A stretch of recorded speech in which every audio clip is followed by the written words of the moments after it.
एक friends gathering में मेरी फियांसे के एक्स बॉयफ्रेंड ने अचानक उससे जर्मन में पूछा, अगर जंग यीचिन मौजूद नहीं होता तो क्या तुम मुझसे शादी करती? फियांसे ने मजबूती से जर्मन में जवाब दिया, मैं एग्री करती हूँ। ये सुनकर मैं खड़ा हुआ, अपने हाथ से एंगेजमेंट रिंग निकाली और उसे उसके एक्स बॉयफ्रेंड के हाथ में पहना दिया। फिर मैं भी फ्लुएंट जर्मन में बोला, क्या परफेक्ट मैच है। ये कहने के बाद मैं बिना पीछे मुड़कर देखे वहां से चला गया। घर पहुंचते ही मैंने तुरंत अपनी सिस्टर को कॉल किया, दीदी मैं घर आने और अरेंजमेंट के हिसाब से शादी करने के लिए एग्री हूं। फोन की दूसरी तरफ जांग यीरो सुन रही थी। उसका दिल आखिरकार रिलैक्स हुआ। फाइनली तुम उस छोटी सी गर्लफ्रेंड के साथ ब्रेकअप करने के लिए तैयार हो। इतने सालों तक साथ रहने के बाद भी वो कभी मुझसे और हमारे पेरेंट्स से मिलने के लिए एग्री नहीं हुई। मैं काफी समय से जानती थी कि तुम दोनों का कुछ नहीं होने वाला। अपनी सिस्टर की कॉन्फिडेंट टोन सुनकर मैंने अपनी आंखें नीचे की और धीरे से एक सेंटेंस में रिप्लाई किया, हाँ मैं गलत था। मैं यहां सब कुछ जल्दी ही टेक केयर कर लूंगा। वेडिंग के लिए प्लीज आप और सब लोग अरेंज कर लीजिए, मुझे आधा महीना दीजिए। जंग यीरो ने प्यार से कहा, तुम्हें वेडिंग के बारे में चिंता करने की जरूरत नहीं है, हम सब कुछ देख लेंगे। तुम बस टाइम पर वापस आ जाना। ये मैरिज प्रॉस्पेक्ट ऐसा है जिसे मैंने और हमारे पेरेंट्स ने केयरफुली चुना है। फैमिली बैकग्राउंड, पर्सनालिटी, अपीयरेंस सब एक्सीलेंट हैं। यकीनन तुम्हें पसंद आएगा। ओह, इस बार जब तुम शादी करने घर आओ तो मेरी अच्छी दोस्त लुआ को इन्फॉर्म करना याद रखना। पहले जब तुम बीजिंग में कॉलेज गए थे तो तुम कुछ समय उसके यहाँ रुके थे। उसने तुम्हारा बहुत ख्याल रखा था। अब जब तुम्हारी शादी हो रही है तो उसे वेडिंग में इनवाइट करना याद रखना। मुझे समझ नहीं आया कि क्या रिस्पॉन्स दूं, काफी देर तक साइलेंट रहा। फाइनली मैंने धीरे से रिप्लाई किया, वो नहीं आ पाएगी। जैसे ही मैंने बोलना खत्म किया दरवाजा खुला। मैंने जल्दी से फोन काट दिया और लुआ की तरफ देखा जो अभी अभी लौटी थी। उसने अपनी आईब्रो ऊपर की। उसके डेलिकेट चेहरे पर एक ब्रिलियंट स्माइल थी। मैं तुम्हारी वेडिंग में नहीं आ पाऊंगी, मैंने अपने दिल में उसे साइलेंटली जवाब दिया, लेकिन बाहर से मैं बिना किसी हलचल के काम रहा। मेरी टोन भी इंडिफरेंट थी, ये कुछ नहीं है। लुआ ने भी माइंड नहीं किया।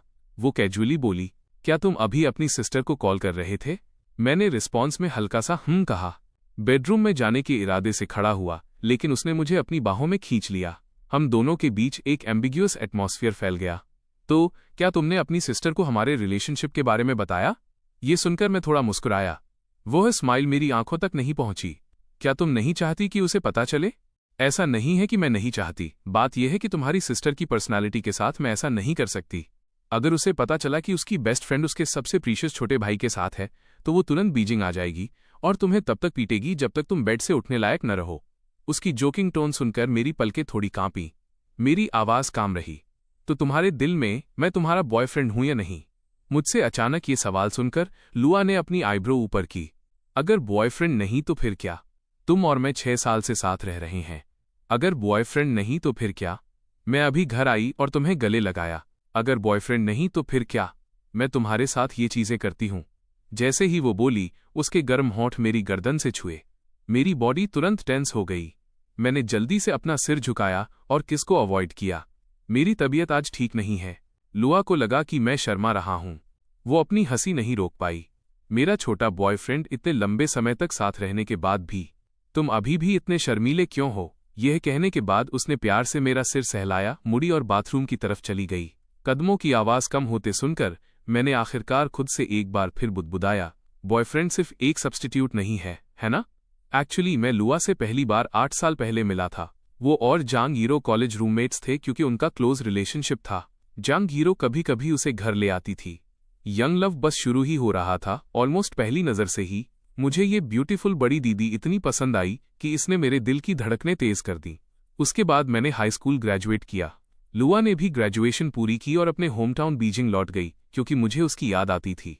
मैंने अपनी फैमिली के ऑब्जेक्शंस के खिलाफ जाकर गुपचुप तरीके से उसके शहर की एक यूनिवर्सिटी में अप्लाई किया क्योंकि मैं बहुत हैंडसम था। हाई स्कूल से ही कई लोगों ने मुझे परस्यू किया था। जंग यीरो मुझे एक अनजान जगह पर अकेला छोड़ने में कंफर्टेबल नहीं थी, इसलिए उसने मुझे अपनी बेस्ट फ्रेंड लुआ को सौंप दिया, यहां तक कि मुझे उसके अपार्टमेंट में रहने दिया। शुरुआत में हम दोनों के बीच कोई इंटरेक्शन नहीं था। मैं स्टडीज में बिजी था, लुआ कार रेसिंग और डेटिंग में बिजी थी। उसके बॉयफ्रेंड ऑलमोस्ट हर 3 दिन में बदल जाते थे जब तक कि मेरे फ्रेशमैन ईयर का 2nd सेमेस्टर नहीं आया। लुआ पूरी तरह नशे में घर आई। मैंने नर्वस होकर उसका ख्याल रखा। देर रात हो चुकी थी। सोफे पर लेटे हुए उस इंसान को देखते हुए जो गहरी नींद में लग रहा था, मैंने अनजाने में अपना हाथ आगे बढ़ाया उन सिकुड़ी हुई भौहों को सहलाना चाहा। जैसे ही हमारी स्किन टच हुई, कसकर बंद आंखें अचानक खुल गईं। लुआ ने आलस से अपनी पलकें उठाईं। उसकी आवाज़ सॉफ्ट और प्लीजेंट थी। तुम मुझे पसंद करते हो, है ना? अपनी फीलिंग्स एक्सपोज होने पर मैं जल्दी से खड़ा हो गया। नहीं, मैं नहीं करता। डिस्ट्रैक्ट होकर हंसने लगा। मैं तुम्हें पसंद नहीं करता? तो फिर जब भी तुम मुझे देखते हो, तुम्हारा चेहरा लाल क्यों हो जाता है? मुझे उम्मीद नहीं थी कि हर बार जब मैं उसे चुपके से देखता था, उसे सब पता था। क्या करूं समझ नहीं आया। लुआ हंसी और मेरी गर्दन पकड़ी, मुझे होठों पर किस किया, जिससे मैं पूरी तरह डूब गया, बच नहीं सका। एक रात के बाद मेरी पीसफुल लाइफ पूरी तरह बदल गई। तब से लुआ जैसे सेटल हो गई थी, मुझसे डेटिंग करने पर फोकस्ड। मैंने अपनी फैमिली को भी बार बार मना कर दिया, जो चाहते थे कि मैं एक सूटेबल मैरिज के लिए घर वापस आ जाऊं। मजबूती से उसके पास बीजिंग में रहा। हर बार मेरी सिस्टर मुझसे पूछती थी, बीजिंग में कौन है जो तुम्हें वहां 6 साल से रोक कर रखा है और तुम वापस नहीं आ रहे? हर बार मैं लुआ के साथ अपने रिलेशनशिप को क्लैरिफाई करना चाहता था, सबको बताना चाहता था कि मैं अपनी सिस्टर की बेस्ट फ्रेंड के साथ हूं। लेकिन लुआ ने मुझे हमेशा रोक दिया, कभी वजह नहीं जानी। जब तक कि कुछ दिन पहले की बात है। लुआ एक पार्टी में गई थी और उसने बहुत ड्रिंक कर ली थी। मैं उसे लेने गया। उसका फ्रेंड नशे में था। मेरी तरफ इशारा करते हुए पछतावे के साथ कहा, कैसे इतना हैंडसम यंग मैन भी लुआ का विक्टिम बन गया? मैं तुम्हें बता रहा हूं छोटे भाई, लुआ के चक्कर में मत पड़ना, ओके? वो एक हार्टलेस इंसान है। तुम और उसका एक्स बॉयफ्रेंड, उससे पहले के सभी लोग सिर्फ यान के सब्स्टिट्यूट थे। ये पहली बार था जब मैंने लुओ यूशेन नाम सुना था। तब से मैं इसे भूल नहीं सका। काफी इंक्वायरी के बाद आखिरकार मुझे सच पता चला। लुआ और लुओ यूशेन एक दूसरे के फर्स्ट लव थे। जिस साल वो उसे सबसे ज्यादा प्यार करती थी, लुओ यूशेन ने ब्रेकअप का प्रपोजल दिया। अब्रॉड जाने के लिए डिटरमिन्ड था। लुआ पास्ट में डूबी हुई थी और बच नहीं सकी, इसलिए उसने खुद को बिगाड़ लिया। एक ऐसी इंसान बन गई जो फूलों के बीच भटकती थी, लगातार नए बॉयफ्रेंड्स डेट करती थी, और हर बॉयफ्रेंड में कहीं न कहीं लुओ यूशेन की शैडो थी, जिसमें मैं भी शामिल था। ग्रेजुएशन के बाद लुआ ने फैमिली बिजनेस इनहेरिट करने से मना कर दिया और रेस कार ड्राइवर बनने की जिद की। सब कुछ इसलिए क्योंकि लुओ यूशेन ने अपनी यूथ में कुछ कहा था, जो लड़कियां कार रेस करती हैं वे बहुत कूल होती हैं। मेरी फ्यूचर वाइफ एक रेस कार ड्राइवर होनी चाहिए। यूथ और सिंसियर फीलिंग सिर्फ एक इल्यूजन निकली। उस मोमेंट पर मैंने अरेंजमेंट के हिसाब से घर जाकर शादी करने का फैसला किया। अब मुझे लुआ नहीं चाहिए थी और न ही मैं उसे अब पसंद करूंगा। अगली सुबह 6 बजे मेरी बायोलॉजिकल क्लॉक ने मुझे टाइम पर जगा दिया। जैसे ही मैंने अपनी आंखें खोलीं, मैंने लुआ को मिरर के सामने मेकअप करते हुए देखा। उसकी लिविंग हैबिट्स आमतौर पर इरेगुलर थीं। आज वो अचानक इतनी जल्दी उठ गई। मेरे इंप्रेशन में ये पहली बार था जब मैंने कदमों की आवाज़ सुनी। वो मेरी तरफ देखने के लिए मुड़ी। क्या आज ये आउटफिट अच्छा लग रहा है? वो नेचुरली एक क्लोथ्स हैंगर थी। नॉर्मली सिर्फ एक वाइट टी शर्ट में भी वो ब्यूटीफुल लगती थी। आज जानबूझकर थोड़ा ड्रेसअप होकर वो और भी इनडिस्क्राइबेबली ब्यूटीफुल लग रही थी। बस एक लैंग्वेज नज़र किसी को भी प्यार में डाल सकती थी। मुझे नहीं पता था कि अचानक उसने अपने आउटफिट की परवाह करना क्यों शुरू कर दिया। अगर ये पहले की बात होती तो मैं उसे देखकर इतना कैप्टिवेटेड हो जाता कि मेरा दिल जोरों से धड़कने लगता। लेकिन अब मैंने बस शांति से सिर हिलाया। बहुत ब्यूटीफुल। लुआ ने मेरी एबनॉर्मैलिटी नोटिस नहीं की। उसने अपने होंठ थोड़े घुमाए। आज मेरी एक गैदरिंग है। अच्छे बच्चे की तरह घर पर वेट करना। जब मैं वापस आऊंगी तो तुम्हारे लिए केक लाऊंगी। ये कहकर वो मुड़ी और चली गई। उसे जाते हुए देखकर मैंने पीने के लिए एक गिलास पानी निकालने का सोचा, लेकिन देखा कि उसका फोन टेबल पर ही रह गया था। जब मैंने उसे उठाया तो गलती से अनलॉक बटन टच हो गया। स्क्रीन जल उठी, जिसमें यूशेन के नाम से सेव किए गए किसी व्यक्ति का नया मैसेज दिख रहा था। 8 साल तक एक दूसरे को नहीं देखा। मैं आज की गैदरिंग के लिए वाकई लुकिंग फॉरवर्ड हूं। तुम्हारा क्या ख्याल है? मैसेज देखकर मेरे कदम रुक गए तो पता चला कि उसका मूनलाइट देश वापस आ रहा है। कोई ताज्जुब नहीं कि वो इतनी जल्दी उठी और केयरफुली मेकअप किया। उसकी आईब्रो से लेकर आंखों तक सब में खुशी झलक रही थी। अगले ही सेकंड फ्रंट डोर खुला। लुआ बीच रास्ते से वापस आई। जाने से पहले फोन लिया और उस पर मौजूद कंटेंट को देखा। उसके कदम थोड़े डगमगाए। मुझे देखते हुए खुद को रोक नहीं पाई। क्या तुमने अभी मेरा फोन देखा? ये सुनकर मैंने अपनी आंखें थोड़ी उठाईं। एक शांत नजर। नहीं। क्यों? लुआ फिर मुस्कुराई, जैसे उसने राहत की सांस ली हो। कुछ नहीं कहा, फिर मुड़ी और चली गई। ये पहली बार था जब मुझे अचानक महसूस हुआ कि मैं उसे समझता ही नहीं था। उसके दिल में सब कुछ उसके फर्स्ट लव के बारे में था। सभी बॉयफ्रेंड्स को ल्यू यूशेन के सब्स्टिट्यूट के रूप में ढूंढना। लॉजिकली देखा जाए तो उसे शायद मेरी परवाह नहीं थी, तो उसे इस बात से क्या फर्क पड़ता कि मुझे सच पता चल गया? क्या ऐसा हो सकता है कि उसे मुझे खोने का डर हो? मैं खुद को बहुत ज्यादा इंपॉर्टेंट नहीं मानना चाहता था। इसके अलावा मैं समझ गया था कि लॉस पहले से ही एक फैक्ट था। ब्रेकफास्ट खत्म करने के बाद मैं तुरंत कंप्यूटर पर बैठ गया और ड्राइंग सॉफ्टवेयर खोला। मैं एक कॉमिक आर्टिस्ट हूं। घर जाने के बाद मैं वेडिंग मैटर्स में बिजी हो जाऊंगा। एस्टिमेटेड है कि लंबे समय तक काम नहीं कर पाऊंगा। जब तक फ्री हूं, मैंने बाकी ड्राफ्ट्स पूरे करने का प्लान बनाया। पूरी सुबह बिजी रहकर मैंने आधे दिन का काम पैकेज किया और एडिटर को भेज दिया। दोपहर में जब मौसम अभी भी अच्छा था, मैंने बहुत सारी चीजें निकाली। मैचिंग कप्स, की चेन, स्कार्फ, जैकेट। ये चीजें पिछले कुछ सालों की थीं। मैंने एक के बाद एक खरीदी थी, जिससे एक बड़ा बॉक्स भर गया था। बस इन चीजों को देखकर हर बार उन आइटम्स के आने की याद आ गई। मैं उन्हें लुआ के सामने लाता था, हमेशा चाहता था कि वो उन्हें यूज करे। जब मैंने उसका रिलक्टेंट लुक देखा, वे सभी आइटम्स जो छोटी लड़कियों को पसंद आते हैं। क्या तुम सच में चाहती हो कि मैं इन्हें बाहर पहनूं और दूसरी औरतें मुझ पर हंसे? इन बातों को सोचकर मैं बॉक्स लेकर नीचे गया। बॉक्स की चीजें कचरे में फेंक दी गईं। अब अच्छा है, अब कोई नहीं हंसेगा। सब कुछ सफाई से हैंडल करने के बाद मैं बस पीछे मुड़ने ही वाला था। जैसे ही मैं मुड़ा, मैं एक कूल एम्ब्रेस से टकरा गया। पता नहीं लुआ कब वापस आ गई थी। एक हाथ से मुझे संभालते हुए, एक हाथ से पसीने से भीगे बालों को सहलाया। तुमने क्या फेंक दिया? तुम्हारा सिर पसीने से क्यों भरा है? यूजलेस कचरा। मैंने शांति से एक बहाना ढूंढ लिया। लुआ को कुछ शक नहीं हुआ। मुझे ऊपर ले गई। जैसे ही लिफ्ट का दरवाजा खुला, कचरा ढोने वाली गाड़ी अभी अभी आई थी, शोर शराबा करते हुए। उस पूरे बॉक्स को ले जाते हुए देखकर उसने आखिरकार अपनी नजरें हटाईं। किस तरह के कचरे में इतना सारा कचरा होता है? एक्चुअली अगर उसने सिर्फ एक बार देखा होता तो वो निशान ढूंढ सकती थी, लेकिन उसने सिर्फ इसलिए कुछ नहीं पूछा क्योंकि उसे परवाह नहीं थी। मेरी आंखों में सेल्फ मॉकरी की एक झलक कौंधी। मेरी आंख के कोने ने उसके चेहरे पर अभी भी टिकी मुस्कान को नोटिस किया। मैं थोड़ा हैरान रह गया। लुआ की बादामी आंखें लोगों को कैप्टिवेट कर लेती थीं। जब वो मुस्कुराई तो लोग उससे अपनी नजरें नहीं हटा पाते थे। शायद इस बात को जानते हुए ज्यादातर समय उसके चेहरे पर हमेशा मुस्कान रहती थी। बाहरी लोगों को लगता था कि उसकी पर्सनैलिटी अच्छी है, लेकिन सिर्फ मैं जानता था कि उसकी मुस्कान सिर्फ सरफेस पर थी, वाकई दिल की गहराइयों तक नहीं पहुंचती थी। लेकिन आज पूरे दिन जब वो मुस्कुराई तो उसकी आंखों में दिल की गहराई से खुशी थी। वह पक्का लुओ यानशेन से मिली होगी। लग रहा था कि वो वाकई खुश थी। जैसे ही हम दरवाजे के अंदर आए, लुआ ने देखा कि अपार्टमेंट काफी खाली हो गया था। उसने एक बार चारों ओर देखा। उसके चेहरे पर सरप्राइज था। क्या कोई चोर घुस आया था? मुझे ऐसा क्यों लग रहा है कि बहुत सारी चीजें मिसिंग हैं? कप कहाँ है? हगिंग पिलो भी गायब है। मैं जवाब देने ही वाला था कि लुआ के फोन की घंटी कुछ बार बजी। उसने मैसेज देखने के लिए अपना सिर नीचे किया। बहुत जल्दी इस बात को दिमाग से निकाल दिया। अपने आप अपनी स्टडी में चली गई। दरवाजा बंद करने से पहले उसने इंस्ट्रक्ट किया, यिचिन, मुझे कुछ काम है, तुम पहले सो जाओ, मेरा वेट मत करना।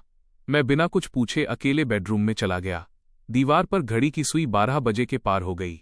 मेरे तकिए के नीचे रखे फोन ने पागलों की तरह वाइब्रेट करना शुरू कर दिया। यिचिन, तुम्हें हैप्पी बर्थडे। यिचिन, 24वां बर्थडे मुबारक हो। केक खाना याद रखना। स्क्रॉल करने पर नीचे सभी बर्थडे विशेष थीं। डैड, मॉम, बड़े भाई, दोस्त, क्लासमेट्स, हजारों मील दूर, उन सभी ने अपनी विशेष भेजी थीं। सिर्फ पास रहने वाली गर्लफ्रेंड ही इस बारे में भूल गई थी, क्योंकि उसके पास करने के लिए कुछ ज्यादा इंपॉर्टेंट था। मैंने कंप्यूटर पर चल रही मूवी बंद कर दी। माउस का यूज करके बॉटम राइट कॉर्नर पर क्लिक किया, जिससे वो चैट विंडो खुल गई जो बार बार पॉपअप हो रही थी। यह लुआ की लू यू शेन के साथ चैटिंग थी। उसे नहीं पता था कि उसका व्हाट्सएप लैपटॉप पर खुला है। इस तरफ की सभी बातचीत मैं देख सकता था। मैंने उन दोनों को पास्ट से लेकर प्रेजेंट फिर फ्यूचर तक लंबी और घनी बातचीत करते देखा। लुआ ने मेरे बारे में एक सेंटेंस भी मेंशन नहीं किया था। सही बात है, आखिर मैं तो बस कंफर्ट के लिए एक सब्स्टिट्यूट था। मेंशन करने लायक क्या था? मैंने उस घनी बातचीत को देखा। अभी भी अपडेट हो रही थी। पावर बटन दबा दिया। अगले दिन डोरबेल की आवाज से मेरी नींद खुली। मैंने अपनी आंखें मली और लिविंग रूम में गया। फिर लुआ को देखा। पता नहीं वो कब जागी, फूलों का बुके पकड़े हुए, बर्थडे केक लिए हुए, पीछे मुड़ी। यिचिन, क्या तुमने पहले ही केक ऑर्डर कर दिया था? तुम अचानक केक क्यों खाना चाहते हो? कमरा कुछ सेकंड के लिए साइलेंट रहा। मैं आखिरकार धीरे से बोला, ये मेरा बर्थडे है। शायद मेरे किसी दोस्त ने इसे डिलीवर करवाया है। यह सुनकर लुआ अपनी जगह पर जमी रह गई। उसने अनजाने में दीवार पर टंगे कैलेंडर की ओर देखा। तब जाकर उसे पता चला कि आज 26 जुलाई है। वो मेरा बर्थडे भूल गई थी। लुआ की आंखों में गिल्ट की एक झलक कौंधी। उसने जल्दी से अपने हाथ की चीजें नीचे रखीं और मुझे बेडरूम की तरफ धकेला। आज तुम्हारा बर्थडे है, चलो डेट पे बाहर चलते हैं। तुम क्या खाना चाहते हो? जरूरत नहीं है। घर पर रहना ही ठीक है। मैंने इस सजेशन को रिफ्यूज कर दिया, लेकिन लुआ बाहर जाकर सेलिब्रेट करने की जिद पर अड़ी रही। यहाँ तक कि उसने वार्डरोब से एक शर्ट निकाली और मुझे दी। बहस न कर पाने की वजह से मुझे कुछ देर के लिए बाथरूम जाना पड़ा, फिर उसके साथ बाहर गया। हम दोनों नाश्ते के लिए अपने एक पुराने फेवरेट रेस्टोरेंट गए, फिर एक नई रिलीज हुई मूवी देखी, उसके बाद मॉल गए और कुछ राउंड चक्कर लगाए। रास्ते में मैं थोड़ी देर के लिए वॉशरूम रुका। वापस आने पर मैंने उसे फ़ोन पर देखा। वो अपनी फैमिली से एक बहुत महंगी घड़ी ऑर्डर करने में हेल्प मांग रही थी।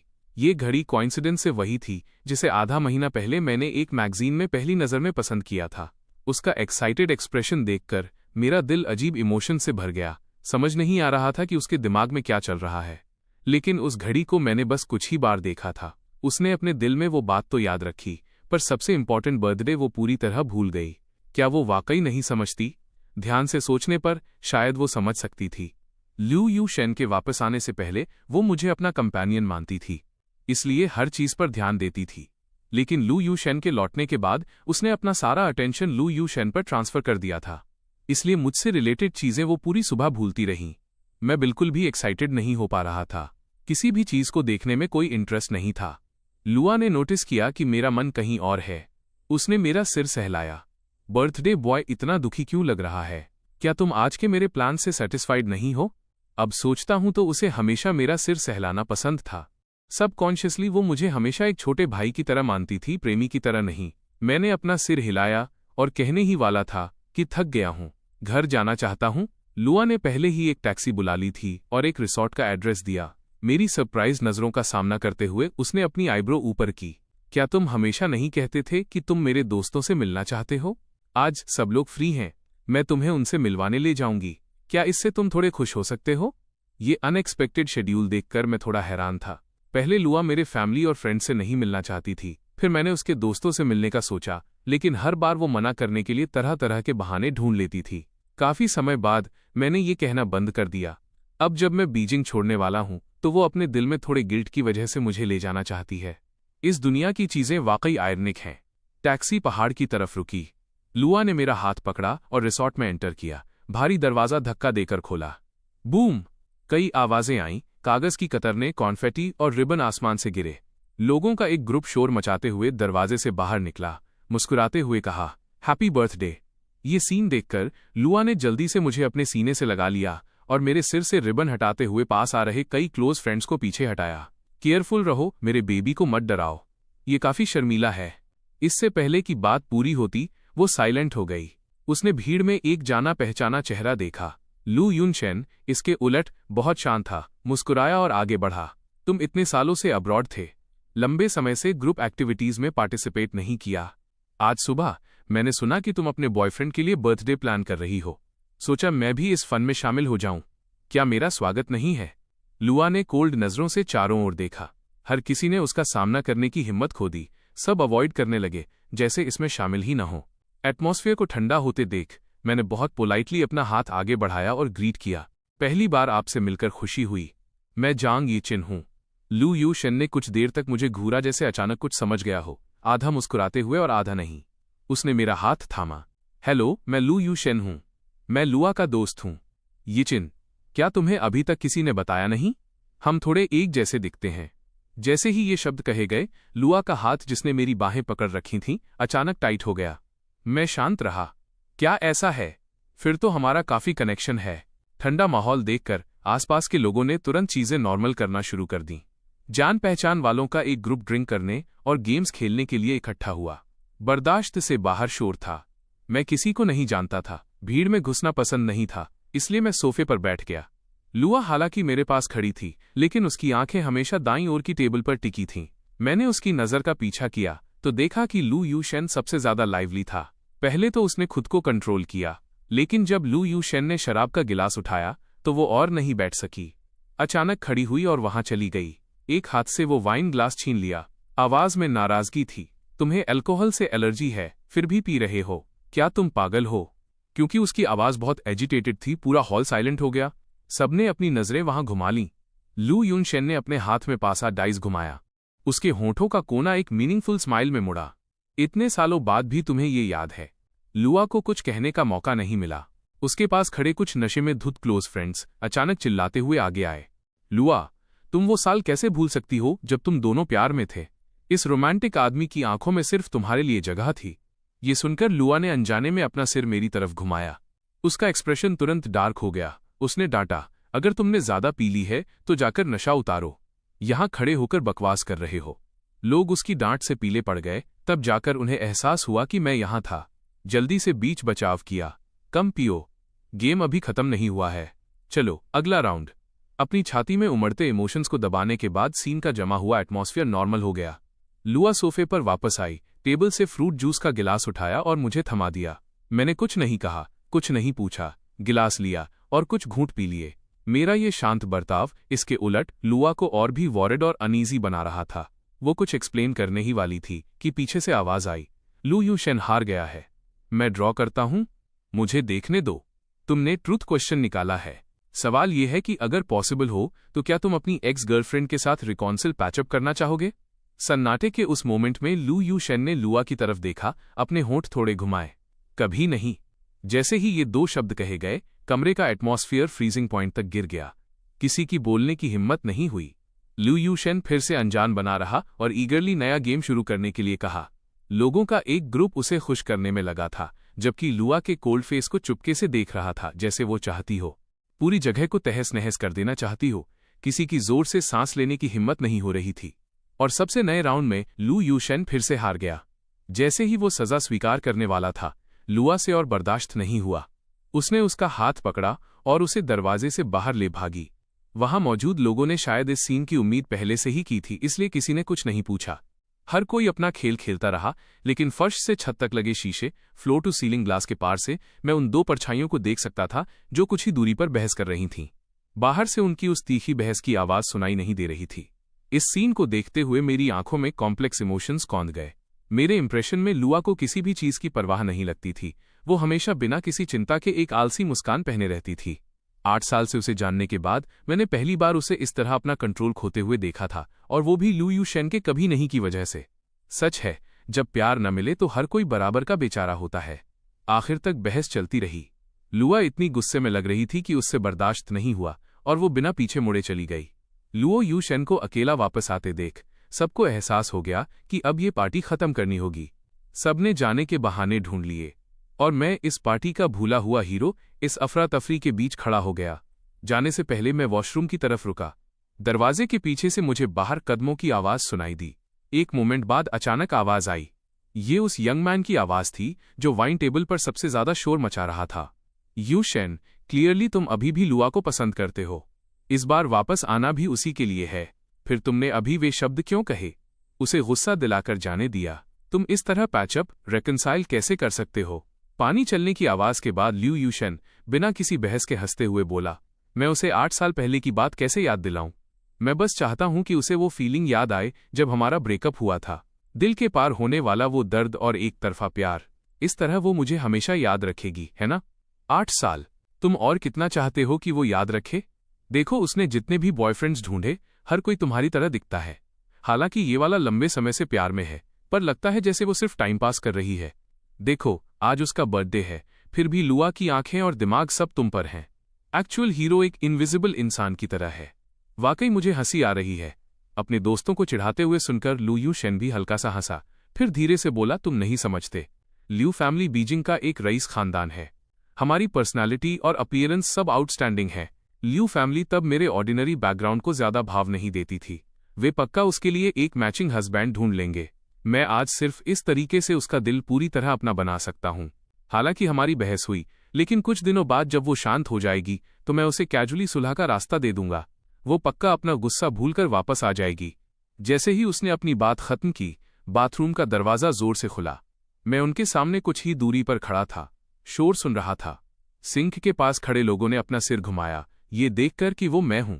लू यून शेन काफी देर तक हैरान रहा, फिर जाकर उसने अपने चेहरे पर मुस्कान बनाए रखने की कोशिश की। ये चिन, तुम यहां क्यों हो? जो बातें हमने अभी कहीं तुमने वे नहीं सुनी, है ना? मैंने अपनी आंखें उठाईं और उसे देखते हुए धीरे धीरे सिंक की तरफ बढ़ा। आवाज इंडिफरेंट थी, सब कुछ सुन लिया। लू यू शेन को उम्मीद नहीं थी कि मैं इतनी शांति से मान जाऊंगा। उसका एक्सप्रेशन तुरंत बेहद गंदा, अगली हो गया। उसके दोस्तों को भी लगा कि कुछ गलत है। और वे उसकी तरफ से मुझे सबक सिखाने ही वाले थे। मैंने नल खोल दिया, उन्हें बोलने का मौका नहीं दिया। जो लोग सच्ची फीलिंग्स का कैलकुलेशन करते हैं उन्हें कभी सच्ची फीलिंग्स नहीं मिलती। इस एक सेंटेंस ने लुओ यूशेन को स्पीचलेस कर दिया। उसकी आंखें गुस्से, इंडिग्नेशन से भरी थीं। उसकी नज़र मेरी आंख के कोने वाले तिल मोल पर पड़ी और अचानक सब क्लियर हो गया। अब उसने दिखावा करना छोड़ दिया। उपहास करते हुए बोला, सिर्फ एक सब्स्टिट्यूट हो, तुम्हें लुआ का प्यार तक नहीं मिल रहा। मेरे सामने खड़े होने का तुम्हें क्या हक है? सच्ची फीलिंग्स की बात कर रहे हो। बस ये नहीं पता कि इस भगवान की छोड़ी हुई जगह पर किसे अकेला छोड़ दिया गया था। बॉयफ्रेंड होना कितना बेचारापन है। उन्होंने कुछ देर मजाक उड़ाया और फिर चले गए। मैंने उनका पीछा करना जारी नहीं रखा। लुआ ने मेरी सच्ची फीलिंग्स के साथ खेला और लू यूशेन उसकी फीलिंग्स के साथ खेल रहा था। शायद ये वाकई कर्मा का फल, कार्मिक रेट्रिब्यूशन है। मैं टैक्सी बुलाने के इरादे से दरवाजे की तरफ गया, पर अचानक याद आया कि ये पहाड़ पर बना एक रिसॉर्ट था। यकीनन सभी ऐप्स ने आसपास कोई कार नहीं दिखाई। मुझे नहीं पता कि क्या लू यूशेन ने जानबूझकर लुआ की क्लोज सिस्टर्स को बताया था, क्योंकि एक के बाद एक 10 से ज्यादा कारें मेरे पास से गुजरीं, पर एक ने भी लिफ्ट देने की बात नहीं की। लू यूशेन को आखिरी कार लेकर जाते हुए देखते हुए वो कार की खिड़की खोलकर मुझे घमंडी नजरों से देखना नहीं भूला। मैं उसके बदले विंडिक्टिव की नीयत समझ गया था। हल्का सा मुस्कुराया, मुड़ा और पहाड़ से नीचे पैदल चलने लगा। चारों तरफ एकदम सन्नाटा था, बस झिंगुरों सिकाडास की आवाज साथ दे रही थी। मैंने अपना दिमाग खाली छोड़ दिया और मेरे सिर में कई यादें कौंध गईं। फिल्म के सीन की तरह, जिसने मुझे अनरियल महसूस कराया। प्यार में एक सब्स्टिट्यूट, देश वापसी, बर्थडे, सच्ची फीलिंग्स। मुझे अचानक थोड़ी क्यूरियोसिटी हुई कि अगर लुआ को पता चलता कि अपने फर्स्ट लव के लिए उसने खुद को 8 साल तक टॉर्चर किया, जबकि वो सब सिर्फ लू यूशेन की एक चाल, डाइवर्जनरी टैक्टिक्स थी, तो उसे कैसा महसूस होता। जब मैं घर पहुंचा तो रात के 9 बजे बज चुके थे।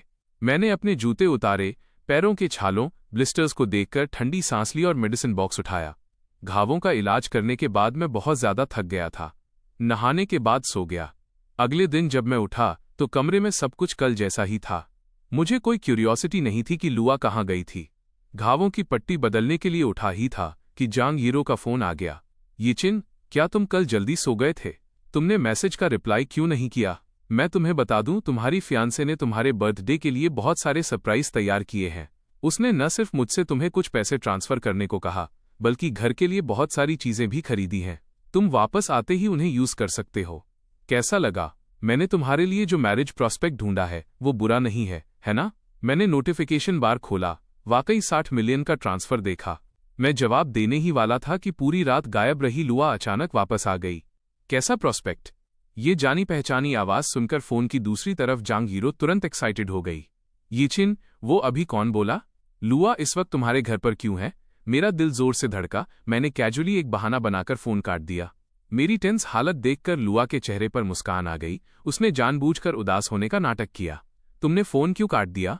मुझे मेरी बेस्ट फ्रेंड से बात क्यों नहीं करने दी? क्या मैं तुम्हारी गर्लफ्रेंड होने के लायक नहीं हूं? मैं उसके मजाक का जवाब नहीं देना चाहता था। शांति से वापस पूछा, क्या तुम हमेशा ये नहीं चाहती थी कि उसे हमारे रिलेशनशिप के बारे में पता न चले? लुआ की मुस्कान उसके होठों पर जम गई। मेरी इंडिफरेंट शक्ल देखकर उसे एहसास हुआ कि शायद मैं गुस्से में हूं। वो मेरे पास आई, किसी जादूगर की तरह मेरा हाथ खींचा और मेरी हथेली पर घड़ी रख दी। सॉरी, कल मैं तुम्हारे लिए बर्थडे गिफ्ट लेने में बिजी थी, इसलिए मैं तुम्हें रिसॉर्ट में भूल गई। क्या तुम मुझे इस बार माफ कर सकते हो? मुझ पर इस तरह का झूठा बहाना, फ्लॉड लाई आजमाने के बाद क्या उसे लगा कि मैं उसे पक्का माफ कर दूंगा? मैंने उसे घूरा, कुछ नहीं कहा। इसके अलावा घड़ी एक्सेप्ट नहीं की और काफी देर तक मेरे रिस्पॉन्स का वेट करती रही। लुआ ने घड़ी पकड़े हुए एक आह भरी और उसे मेरी आंखों के सामने लहराया। तुम आजकल इतने खोए खोए से क्यों रहते हो? क्या कोई बात तुम्हें परेशान कर रही है?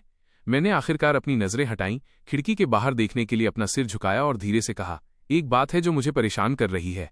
मेरा एक दोस्त है, उसे हाल ही में पता चला कि जिस गर्लफ्रेंड को वो लंबे समय से डेट कर रहा था वो उसे धोखा दे रही थी। उसे सच पता चला और उसने मुझे ये बात बताई। मुझसे पूछा कि क्या उसे आखिर में उसे माफ कर देना चाहिए। तो इतनी छोटी सी बात की वजह से वो कुछ देर हंसी और एक जवाब दिया, बहुत रैशनल बात है, इसमें परेशान होने वाली क्या बात है?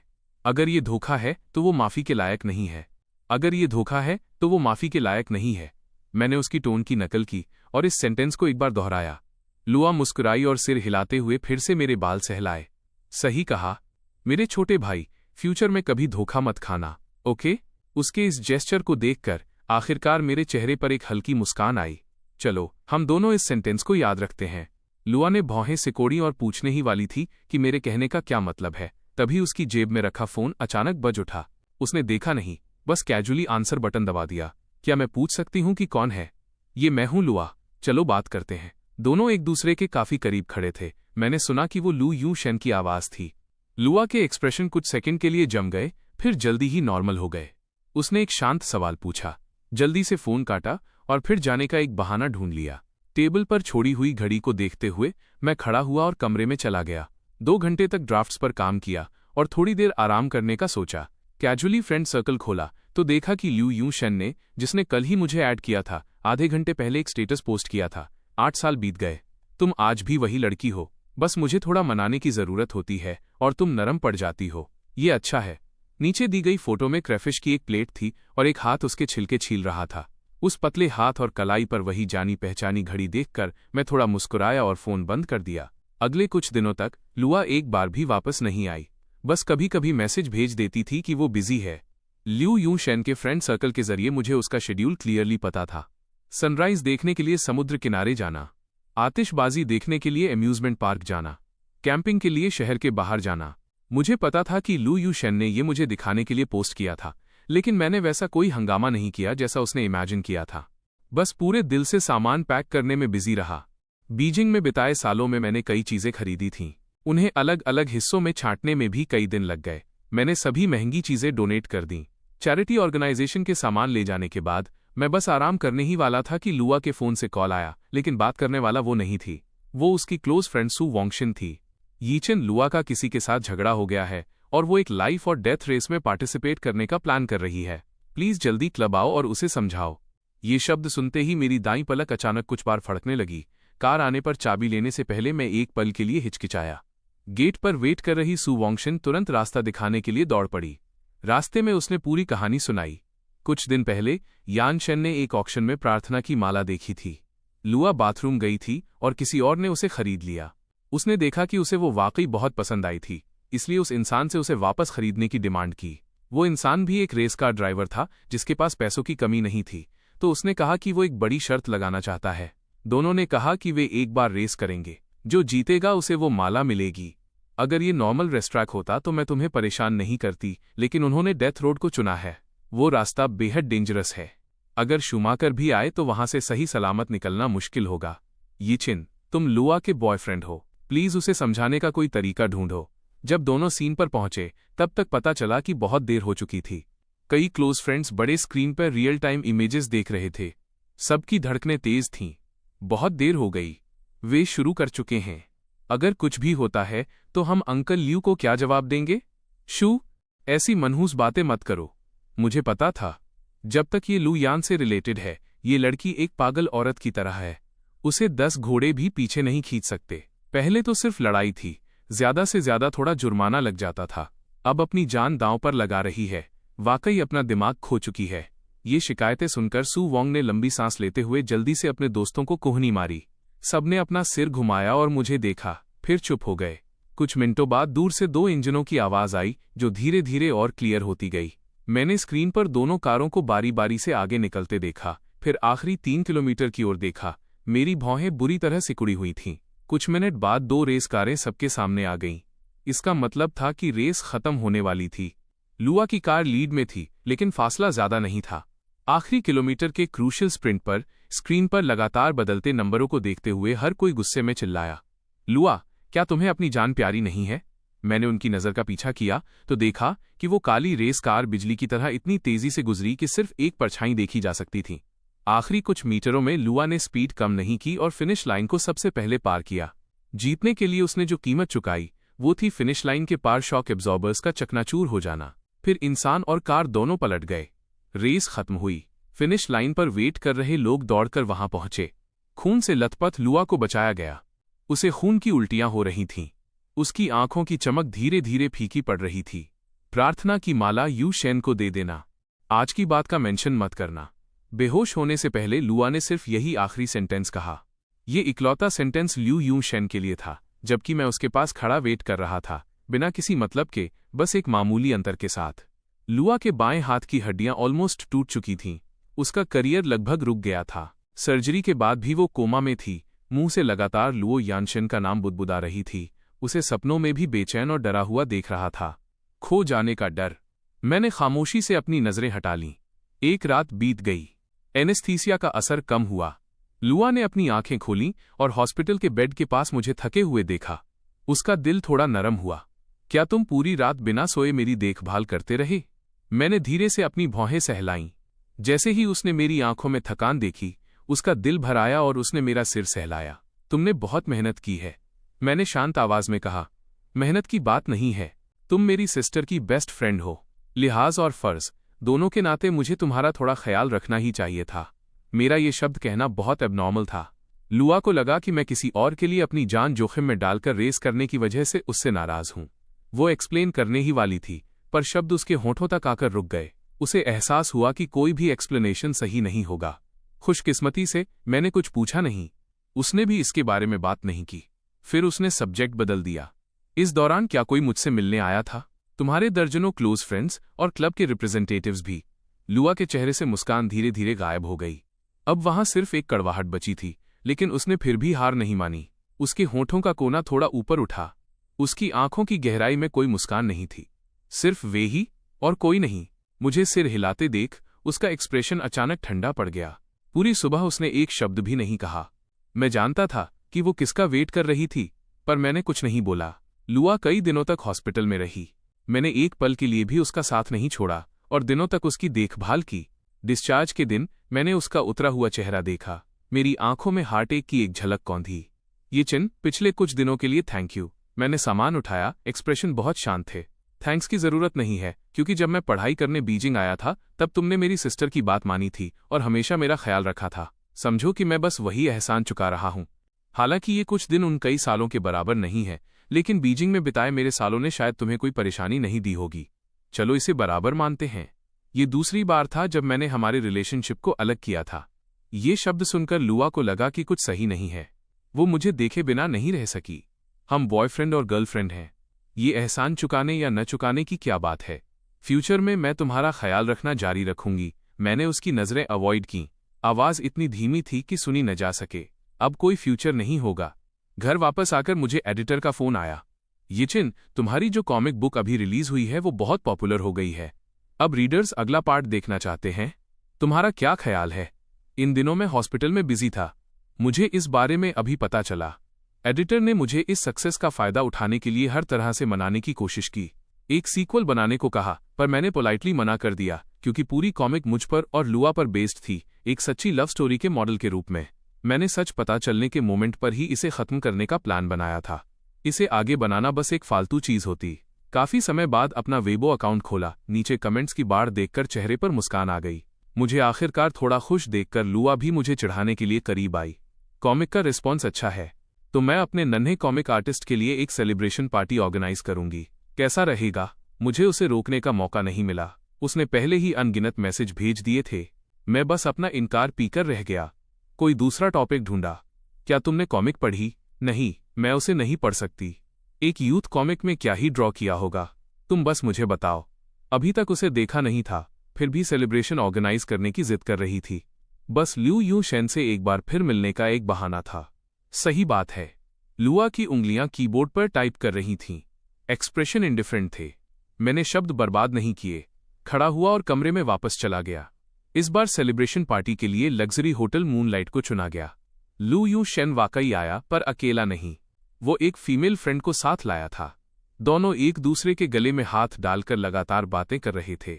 लुआ ने ये देखा तो जैसे उसके हाथ का गिलास ही टूट जाएगा।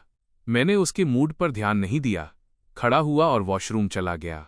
बाहर आते समय मुझे अंडर रिपेयर के साइन वाला एक दरवाजा दिखा।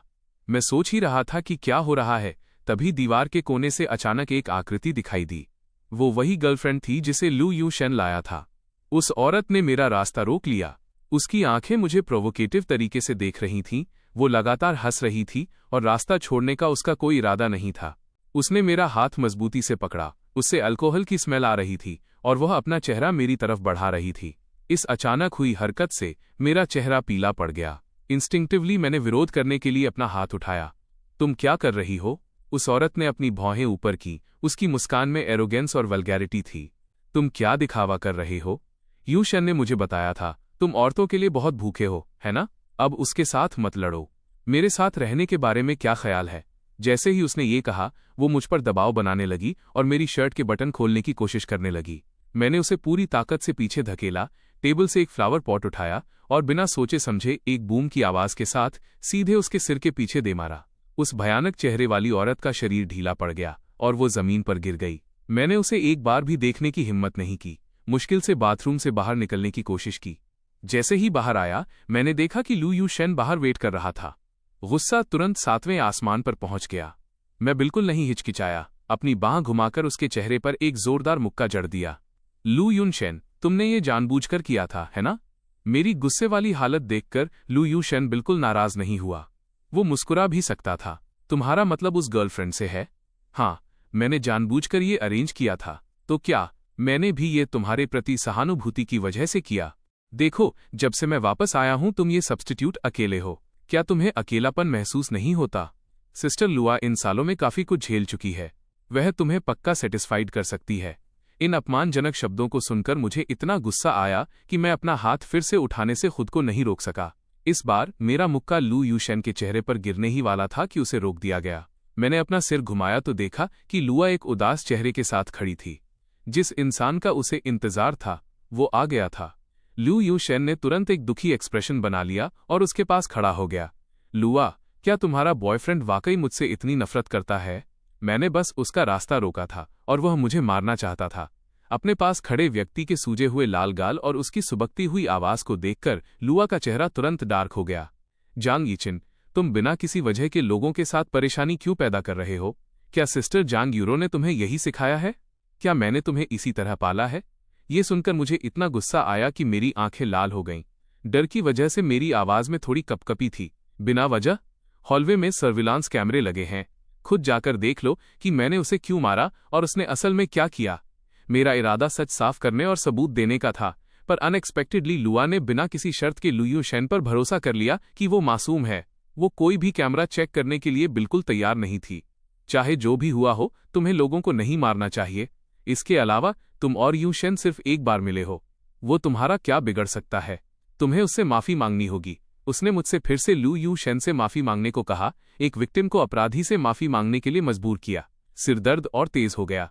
मैंने मजबूती से अपना सिर हिलाया। मैं गलत नहीं हूं।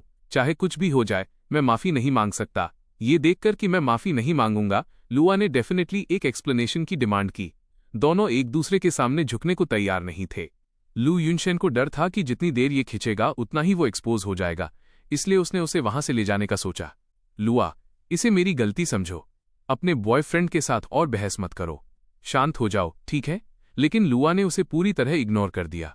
लू यूनशेन को और कोई रास्ता नहीं दिखा।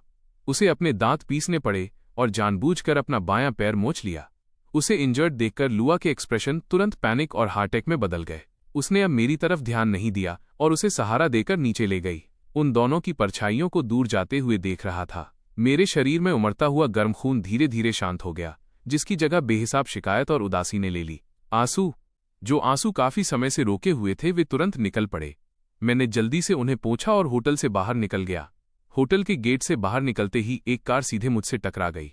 बचने का समय ही नहीं मिला। मेरा पूरा शरीर फ्लावर बेड से जा टकराया। मैं खून से लथपथ था और दर्द इतना था कि ठंडे पसीने छूट रहे थे। लोग मुझे हॉस्पिटल ले गए। होश धुंधला सा था।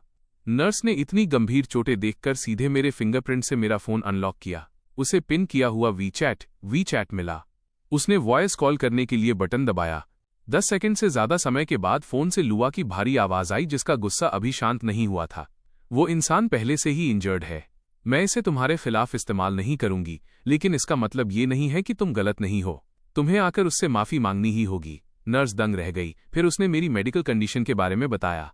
लुआ अभी भी गुस्से में थी। उसे इस तरह के कोइंसिडेंस पर बिल्कुल यकीन नहीं था। भले ही तुम्हारा वाकई कार एक्सीडेंट हुआ हो, फिर भी उसे साइन करने से पहले माफी मांगनी होगी। इतना कहकर उसने दूसरे के रिएक्शन की परवाह नहीं की और सीधे फोन काट दिया। नर्स के पास कोई और रास्ता नहीं था। उसे मुझे जगाने की कोशिश करनी पड़ी। उसने पूछा कि क्या मैं किसी और रिश्तेदार से कांटेक्ट कर सकता हूं। मैं अपनी फैमिली को परेशान नहीं करना चाहता था और सच में मुझे किसी और का ख्याल नहीं आया। मैं सिर्फ अपना दर्द सहता रहा और अपने खून से सने कांपते हाथों से सर्जरी नोटिफिकेशन पर अपने साइन किए। सर्जरी बहुत सक्सेसफुल रही, लेकिन फिर भी कुछ दिनों तक ऑब्जर्वेशन के लिए हॉस्पिटल में रुकना पड़ा। मैं हॉस्पिटल में अकेला था, मेरी देखभाल करने वाला कोई नहीं था।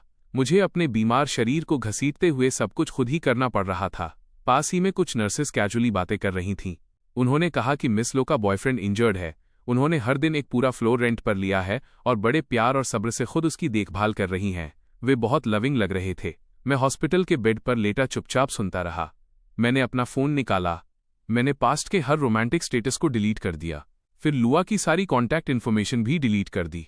डिस्चार्ज का दिन, मैं अकेले ही सारी प्रोसीजर पूरी करने गया। इत्तेफाक से लिफ्ट के पास मेरी मुलाकात लुआ से हुई, जो लू यूशेन को वापस हॉस्पिटल के कमरे में ले जाने में हेल्प कर रही थी। मैंने ठंडी नज़रों से देखा और फिर अपना सिर फेर लिया, मुड़ा और सीढ़ियों की तरफ चल दिया। लुआ ने मेरी एक झलक देखी, लेकिन जब उसने रिएक्ट किया और पीछे मुड़ी तो उसके पास कोई नहीं था। उसे इंस्टिंक्टिवली लगा कि उसे कोई वहम हेलुसिनेशन हुआ है। आखिरकार, मुझे दर्द से बहुत डर लगता था। स्कूल के दिनों में जब मेरे घुटने पर बॉल लग गई थी तो उसने मुझे काफ़ी देर तक दिलासा दिया था। अगर मेरा वाकई कार एक्सीडेंट हुआ होता तो मैं उसे बताए बिना ये शिकायत कैसे सह सकता था। घर लौटने के बाद मैंने हाउसकीपर को बुलाया। पहले से सॉर्ट किया हुआ सारा सामान फेंक दिया गया। फिर मैं स्टडी रूम में गया, 8 साल का रिकॉर्ड रखने वाली डायरी ली और उसका हर पन्ना फाड़ दिया। 17 साल की उम्र में पहले प्यार की वो एक्साइटमेंट, 18 साल की उम्र में उसके लिए अकेले बीजिंग जाने की वो हिम्मत, 19 साल की उम्र में विश पूरी होने की वो खुशी, वे जवानी की बातें जिन्होंने मुझे 8 साल तक कैद करके रखा था, आज पूरी तरह धुएं में बदल गईं।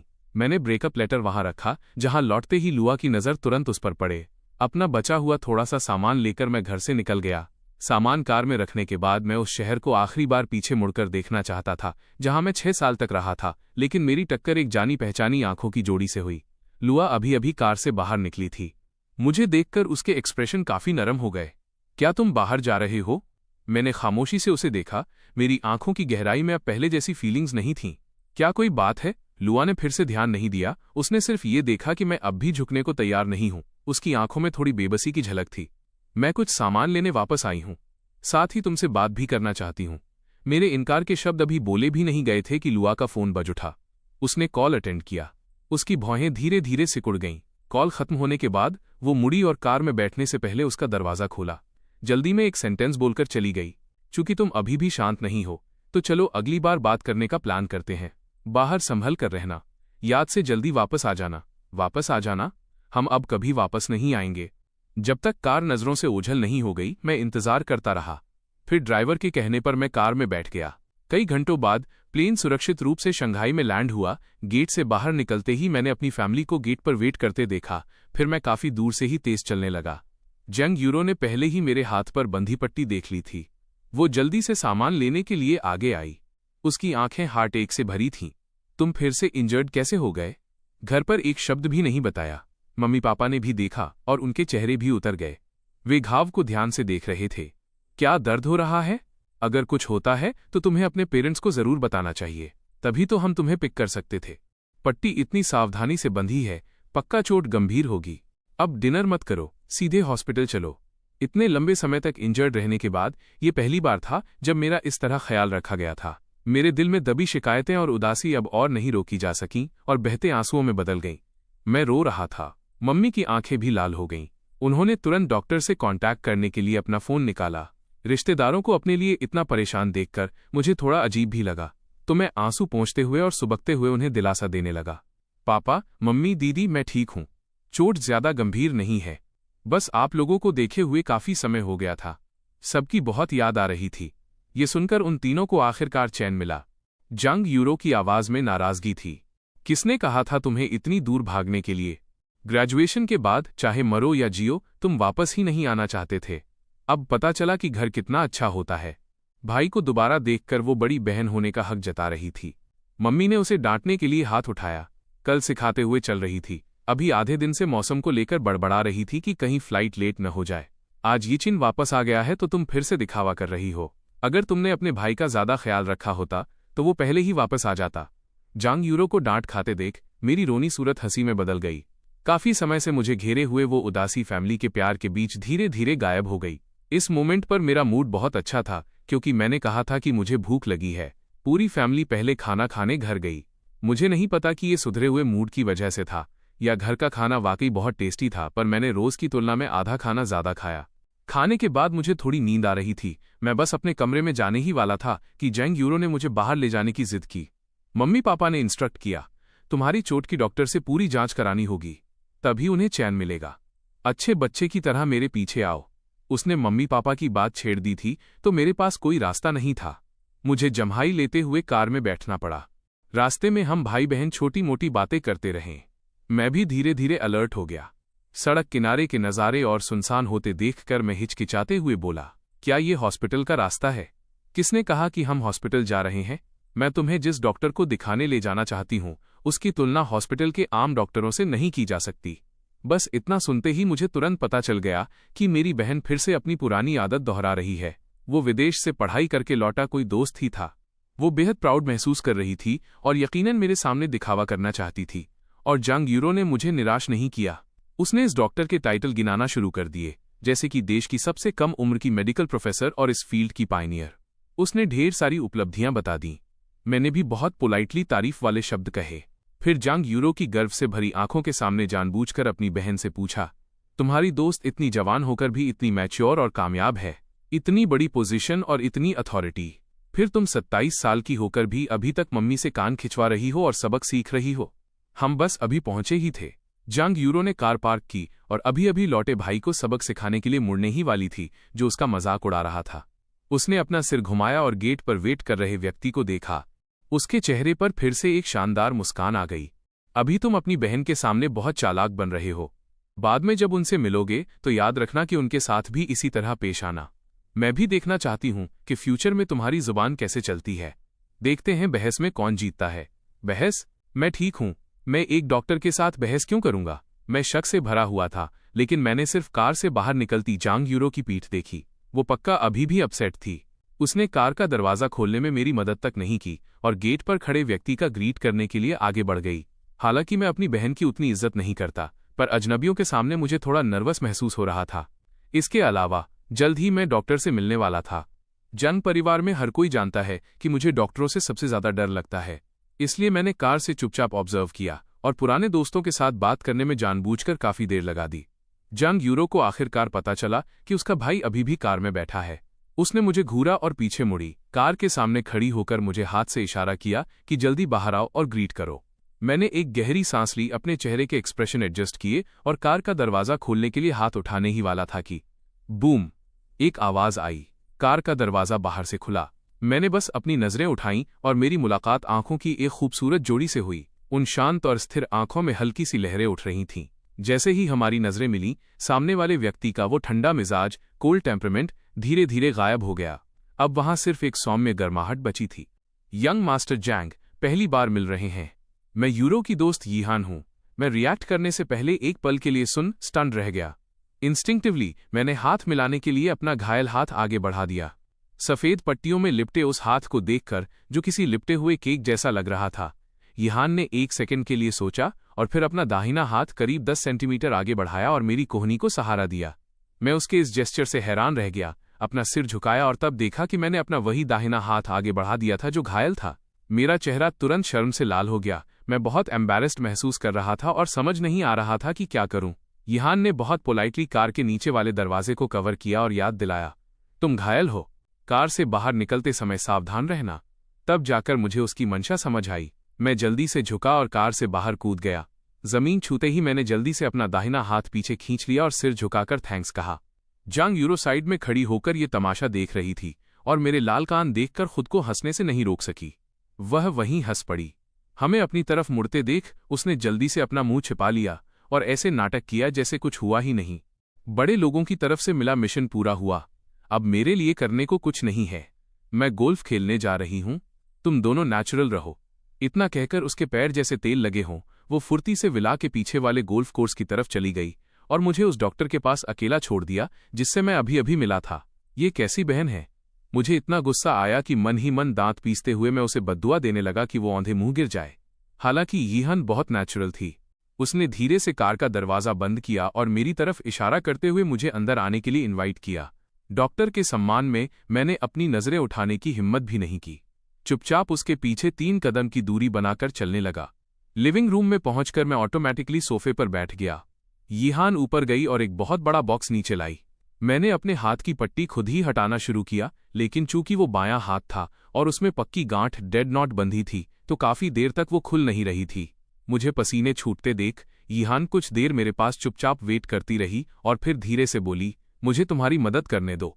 तब मैंने अपनी नजरें उठाईं और उसे देखा। थोड़ा हिचकिचाते हुए अपना सिर हिलाया। परमिशन मिलने के बाद वो धीरे से बैठ गई और मेरा हाथ आर्मरेस्ट पर रख दिया। उसने धीरे धीरे पट्टी की गांठ खोली और एक एक राउंड लपेटा हुआ हिस्सा हटाया, जिससे वो डरावना घाव सामने आ गया जो 20 सेंटीमीटर से ज्यादा लंबा था। उसे देखते ही उसकी भौहें बुरी तरह सिकुड़ गईं और वह मुझे देखने लगी। उसकी आंखें चिंता से भरी थीं। इतना लंबा घाव, ये कैसे हुआ? एक मोटरसाइकिल से टक्कर हो गई थी। हाथ बस एक फ्लावर बेड के कोने से रगड़ गया। एक डॉक्टर के सामने मैंने झूठ बोलने की हिम्मत नहीं की और सच बता दिया। सुनने के बाद उसने पट्टी को पहले की तरह वापस लपेट दिया, उसे बांधा और फिर दवा का बॉक्स साइड में रखकर खड़ी हो गई। उसका ये अजीब जेस्चर देखकर मेरे चेहरे पर हैरानी आ गई। क्या तुम घाव की जांच नहीं करोगी? इसे वापस क्यों बांध दिया? फोन पर कुछ मैसेज भेजने के बाद यीहान ने टेबल से चाबियां उठाईं और मेरी तरफ मुड़ी। चलो, अच्छी तरह जांच के लिए हॉस्पिटल चलते हैं। जरूरत नहीं है, मेरी जांच बीजिंग में पहले ही हो चुकी है। डॉक्टर ने कहा था कि सब ठीक है, इसलिए मुझे डिस्चार्ज कर दिया गया। हालांकि मैंने मना किया, पर उसका कोई असर नहीं हुआ। यीहान ने मुझे गौर से देखा। उसकी आंखों में एक ऐसी दृढ़ता, डिटर्मिनेशन थी जिसे टाला नहीं जा सकता था। आवाज बेहद कोमल थी। कार एक्सीडेंट के मामले में पूरी जांच कराना ही सबसे अच्छा रहता है। तुम्हें फ्यूचर में अभी और ड्राइंग करनी है। आखिरी सेंटेंस सुनते ही मैं तुरंत मान गया और उसके साथ बाहर जाने के लिए खड़ा हो गया।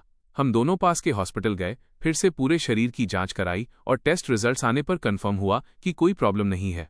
मैंने यीहान को देखा, जो बहुत ध्यान से मुझे दवा लगा रही थी, और बहुत सिंसियरली उसे थैंक्स कहा। डॉक्टर, आज मैंने आपको बहुत परेशान किया। फॉर्मेलिटी की जरूरत नहीं है, बस मुझे यीहान बुलाओ। ये सही नहीं रहेगा। पहली बार मिल रहे हैं और आप मेरी सिस्टर की दोस्त भी हैं। वैसे भी मैं आपको इतने प्यार इंटीमेटली से नहीं बुला सकता था। मैं चुप रहा, बोलने की हिम्मत नहीं हुई और मन ही मन बुदबुदाने लगा। तभी फोन पर एक टोन बजी। मैंने अपने बाएं हाथ से फोन उठाया। वो जंग यूरो का मैसेज था। इंसान गायब हो गया। एम्बैरेस्ड हूं। मैंने तुम्हारे लिए जो मंगेतर फायांस ढूंढा है वो बुरा नहीं है ना? जब मेरी नजर उन शब्दों पर पड़ी तो मेरी आंखें यहां वहां घूमने लगीं। मंगेतर। मैं तुरंत स्टिफ हो गया। मंगेतर? यीहान मेरी मंगेतर है? इस खबर से मैं हैरान रह गया। मैंने अचानक अपना हाथ पीछे खींच लिया और सामने वाले इंसान को अविश्वास, डिसबिलीफ से देखने लगा। यीहान शांत रही। उसने शांति से वापस देखा और फिक्र के साथ पूछा, क्या बहुत दर्द हो रहा है? क्या मैंने ज्यादा जोर लगा दिया? तब मुझे अपनी बदतमीजी का एहसास हुआ। मैंने जल्दी से कई बार अपना सिर हिलाया, ये देखकर कि मैं दर्द में नहीं हूं बल्कि डरा हुआ हूं। यीहान ने अपने शब्दों और जेस्चर को फिर से परखा और मेरा हाथ वापस खींच लिया, जिस पर अभी दवा लगाना बाकी था। सच जानने के बाद भी उसने अपना काम जारी रखा। मैंने तो अपनी सांसें तक रोक ली थी। मेरी नजरें लगातार सामने वाले इंसान पर टिकी थीं और मैं चोरी छिपे उसे ऑब्जर्व कर रहा था। दवा लगाने के दौरान, दवा लगाते समय मेरे दिमाग में एक साथ 10 ख्याल कौंध गए। मैं जितना उसे देखता उतना ही मंत्रमुग्ध, एंट्रांस्ड होता जाता। जब यीहान ने पट्टी बांधना खत्म किया तो उसने नजरें उठाकर मेरी टटोलती हुई आंखों को देखा। उसकी आंखों की गहराई में थोड़ी हैरानी झलकी। क्या हुआ डॉक्टर? ये सिस्टर शॉन। कुछ ही सेकंड में मैंने उसे बुलाने के 3 अलग अलग तरीकों के बारे में सोच लिया। हर तरीका थोड़ा अजीब लग रहा था। इसके बजाय मैंने उसे बुलाने का एक अनोखा तरीका निकाल लिया। उसकी सवालिया नजरें देखकर मैं हिचकिचाया। काफी देर तक मन में संघर्ष किया, फिर आखिरकार घुमा फिराकर पूछ ही लिया, मेरे घर की ज्वेलरी तुमने ही चुनी थी ना? यीहान ने हल्का सा सिर हिलाया। हाँ। क्या तुम्हें वो पसंद नहीं आई? जब तुम फ्री होगे तो चलो फिर से चुनने चलेंगे। मैंने जल्दी से अपना सिर हिलाया और चेहरे पर एक फीकी मुस्कान लाने की कोशिश की। पसंद? मुझे वो वाकई बहुत पसंद आई। कई घंटों तक साथ रहने के बाद आखिरकार उसने मुझे मुस्कुराते देखा। हालांकि ये मुस्कान उतनी नेचुरल नहीं थी, लेकिन यीहान के दिल की चिंता धीरे धीरे गायब हो गई। कम से कम पहली मुलाकात के हिसाब से शुरुआती इंप्रेशन काफी सुखद था। इतना ही काफी था। जहां तक लिू यू शेन की बात है, वो 1 हफ्ते तक हॉस्पिटल में रहा। लेटे लेटे उसकी हड्डियां तक ढीली पड़ गई थीं। डिस्चार्ज के दिन बीजिंग में 3 दिनों की बारिश के बाद आखिरकार धूप निकली थी। लुआ उसे घर ले गई और फिर जाने के लिए मुड़ी। वह उसे खाने के लिए रोकना चाहता था, लेकिन लुआ ने अपनी भौहें सिकोड़ी और इनकार करने का बहाना ढूंढ लिया। उसकी परछाई को दरवाजे से ओझल होते देख लिू यू शेन ने अपना वो झूठा उदासी वाला चेहरा हटा दिया। उसने अपने कुछ दोस्तों को फोन करने के लिए फोन उठाया। जंग यीचिन डिस्चार्ज हो गया है। इन दिनों वो हॉस्पिटल में नहीं दिखा। सच में बहुत लकी है। एक्सीडेंट में भी नहीं मरा। दरवाजे के पीछे से लुआ ने लुयू शेन का वो घमंड से भरा लहजा सुन लिया। दरवाजे के हैंडल पर उसका हाथ थम गया। लुआ चली गई है, शायद उसे ढूंढने गई होगी। कोई बात नहीं, बाद में मैं उसे बस एक मैसेज भेज दूंगा, वो पक्का वापस आ जाएगी। सिस्टर लिया का सिर फट गया था। उसका हाथ वाकई बहुत बेरहम है। अगली बार और लोगों को ढूंढना, देखते हैं कि वो इस बार कैसे बचता है। लुआ को पक्का मुझ पर यकीन है। जांग यीचिन ने सर्विलांस कैमरा चेक करने की जिद की थी, पर उसने परवाह तक नहीं की। तुम सबने उस समय उसका चेहरा नहीं देखा था। अगर मेरा वाकई हंसने का मन नहीं होता तो। लिu यूशेन की ये बेधड़क आलोचना लुआ के कानों में बिजली की कड़कड़ाहट की तरह पड़ी। Surveillance camera. उसे अचानक बार से निकलने से पहले की सिचुएशन याद आई। उस दिन उसके पहुंचने से पहले असल में क्या हुआ था, ये सोचकर उसका पूरा शरीर तन गया। उसके हाथ अनजाने में भिज गए, भौहें बुरी तरह सिकुड़ गईं। कमरे में फिर से हंसी की आवाजें गूंजी और फिर सन्नाटा छा गया। लुआ के दिल में अब हिंसक लहरें उठने लगी थीं। उसे पीछे छूटी कार की चाबियों की कोई परवाह नहीं थी। वो मुड़ी और बाहर जाने के लिए बाहर से एक कैब ली, ये बहाना बनाकर कि कोई चीज खो गई है। लुआ 1 हफ्ते पुराने सर्विलांस फुटेज हासिल करने में कामयाब रही। स्क्रीन पर दिखा कि लिu यूशेन के कई दोस्तों ने सबको बाथरूम से बाहर निकाल दिया था। मेरे अंदर जाने के बाद उन्होंने दरवाजे पर अंडर रिपेयर का बोर्ड लगा दिया और चले गए। फिर वो मोटी औरत जिसे लिu यूशेन लाया था, उसने सन्नाटे का फायदा उठाया। 4 मिनट बाद मैं घबराहट में बाहर भागा और दरवाजे पर वेट कर रहे लिu यूशेन को थप्पड़ मार दिया। फुटेज में उन दोनों के बीच हुई बातचीत भी साफ रिकॉर्ड थी। लिu यूशेन की बातें सुनकर लुआ का चेहरा और भी ज्यादा उतर गया, पर जिस चीज ने उसे सबसे ज्यादा तोड़ा वो गेट के कैमरे की वीडियो थी। लिu यूशेन के 2 दोस्त मोटरसाइकिल पर आए, स्पीड बढ़ाई और सीधे मुझे टक्कर मार दी, जिससे मैं कैमरे की रेंज से बाहर जा गिरा। उसे उस रात का फोन कॉल याद आया। फिर लिu यूशेन ने फोन पर जो अभी कहा था वो याद आया। उसे महसूस हुआ जैसे उसके पूरे शरीर का खून जम गया हो। उसका दिल नगाड़ों की तरह धड़कने लगा। उसने मुझे मैसेज करने के लिए फोन उठाया। जैसे ही उसने सेंड दबाया, स्क्रीन पर मैसेज फेल होने का नोटिफिकेशन और एक लाल विस्मयादिबोधक चिन्ह एक्सक्लेमेशन मार्क आ गया। जांग यीचिन ने उसे वीचैट से डिलीट कर दिया था। ये ख्याल आते ही लुआ के हाथ अनियंत्रित रूप से कांपने लगे। उसने जल्दी से नंबर डायल करने की कोशिश की। काफी देर घंटी बजने के बाद एक ठंडी महिला आवाज आई, फोन नंबर भी ब्लॉक कर दिया गया था। लुआ को लगा जैसे उसका गला किसी चीज ने दबा दिया हो। सांस लेना भी मुश्किल हो रहा था। वो खुद को कंट्रोल नहीं कर पाई और जल्दी से नीचे भागकर घर जाने के लिए कैब पकड़ी। दरवाजा खोलते ही उस अनजाने से लिविंग रूम को देखकर उसका पूरा शरीर सुन्न पड़ गया। वो कांच की अलमारी, जिसमें बहुत सारे स्टफ टॉयज होते थे, दीवार पर लटकी तस्वीरें, ड्राफ्ट स्केच से भरी मेज जहां जहां मेरा सामान हुआ करता था, अब वे सब जगह खाली थीं, वहां कुछ नहीं बचा था। उसे यकीन नहीं हुआ। वो कमरे में गई, पर देखा कि सारे कमरे और हर जगह वैसी ही साफ थी। लुआ ने पूरा अपार्टमेंट छान मारा, पर उसे मुझसे जुड़ी कोई भी चीज नहीं मिली। मैं एक इंसान के तौर पर अपने सारे सामान के साथ इस दुनिया से जैसे भाप बनकर उड़ गया था, बिना कोई निशान छोड़े गायब हो गया था। पर बीजिंग में मेरा कोई जानकार नहीं था। बिना अलविदा कहे मैं कहाँ जा सकता था? लुआ का दिमाग सुन्न हो गया। उसकी आंखों की गहराई में बस उलझन थी। नजरें चारों तरफ घूम रही थीं। तभी बेडसाइड टेबल पर उसे एक लेटर दिखा। वो उसे खोलने के लिए दौड़ी और जैसे ही पहली लाइन देखी, उसका पूरा शरीर पत्थर सा हो गया। जब लुआ का फोन आया तब जंग यूरो को मम्मी अपने प्यारे भाई के लिए लीची छीलने को मजबूर कर रही थीं। उसके हाथ मीठे रस से चिपचिपे हो रहे थे। उसके लिए फोन उठाना मुश्किल था, इसलिए उसने मुझे फोन निकालने का ऑर्डर दिया। मैंने फोन उठाया और कॉलर आईडी देखी। एक पल के लिए चेहरे पर जमी हुई मुस्कान आई, पर फिर सब नॉर्मल हो गया। मैंने आंसर बटन दबाया और फोन जांग यूरो के कान के पास ले गया। लुआ ने कुछ कहा। जांग यूरो ने अपनी भौहें सिकोड़ी और अजीब एक्सप्रेशन के साथ अपना सिर घुमाया। अपनी बहन की उस अजीब नज़र का सामना करते हुए मैं बहुत शांत था। मैंने कई टिश्यू निकाले और कैजुअली अपनी बहन के हाथ पोंछे।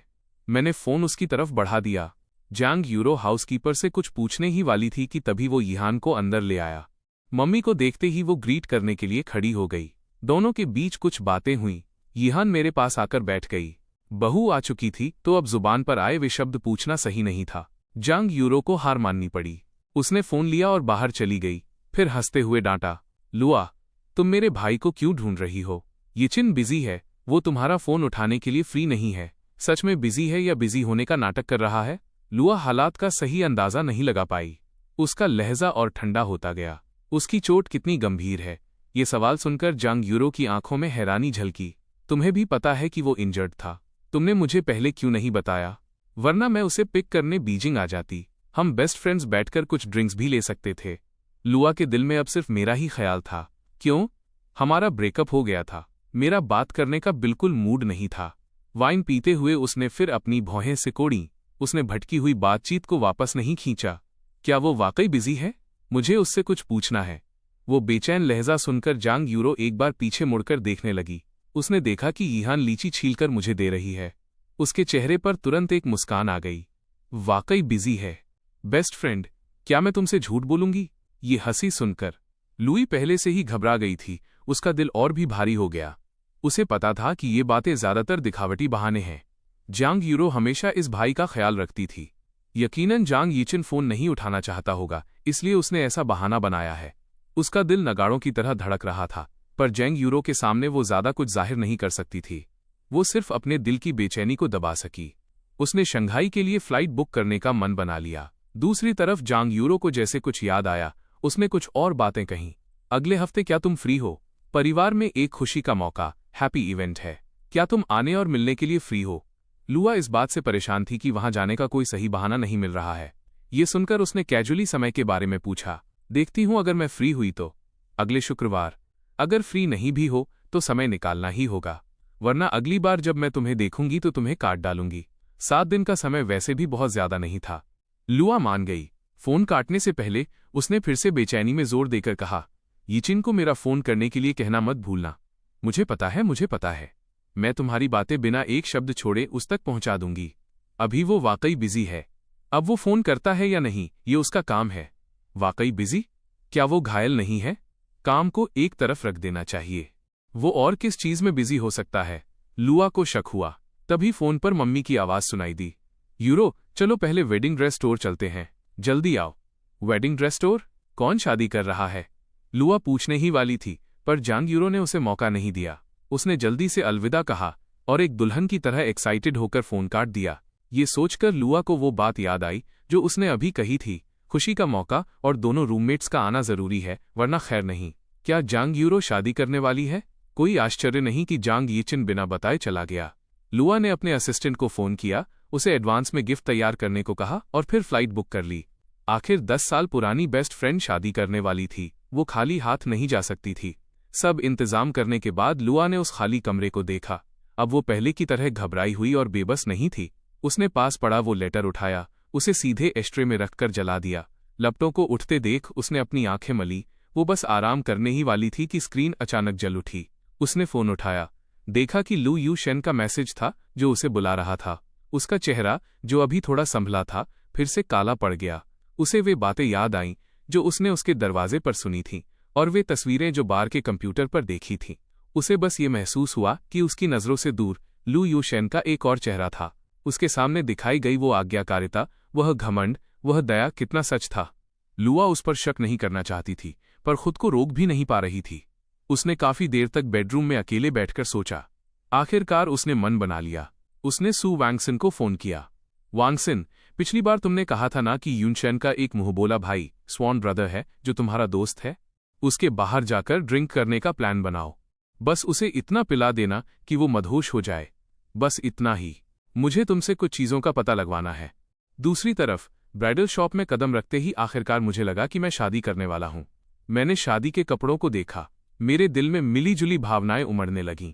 पास्ट में शादी करना वाकई मेरे प्लान्स में शामिल था।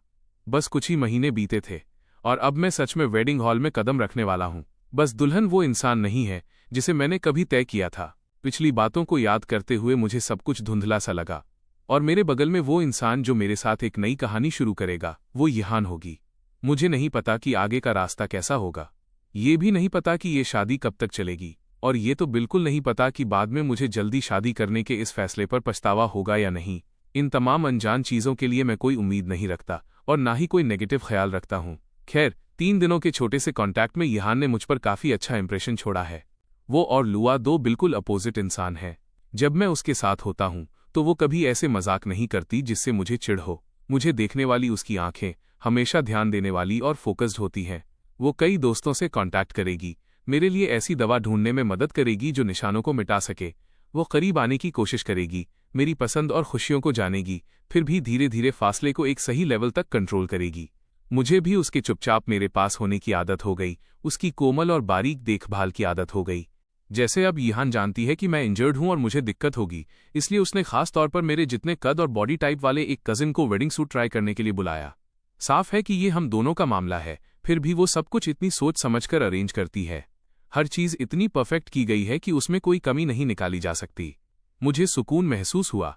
मैंने अपना हाथ उठाया, जंग यूरो को कोहनी मारी और बहुत कम होने वाला काम किया, अपनी बहन की तारीफ।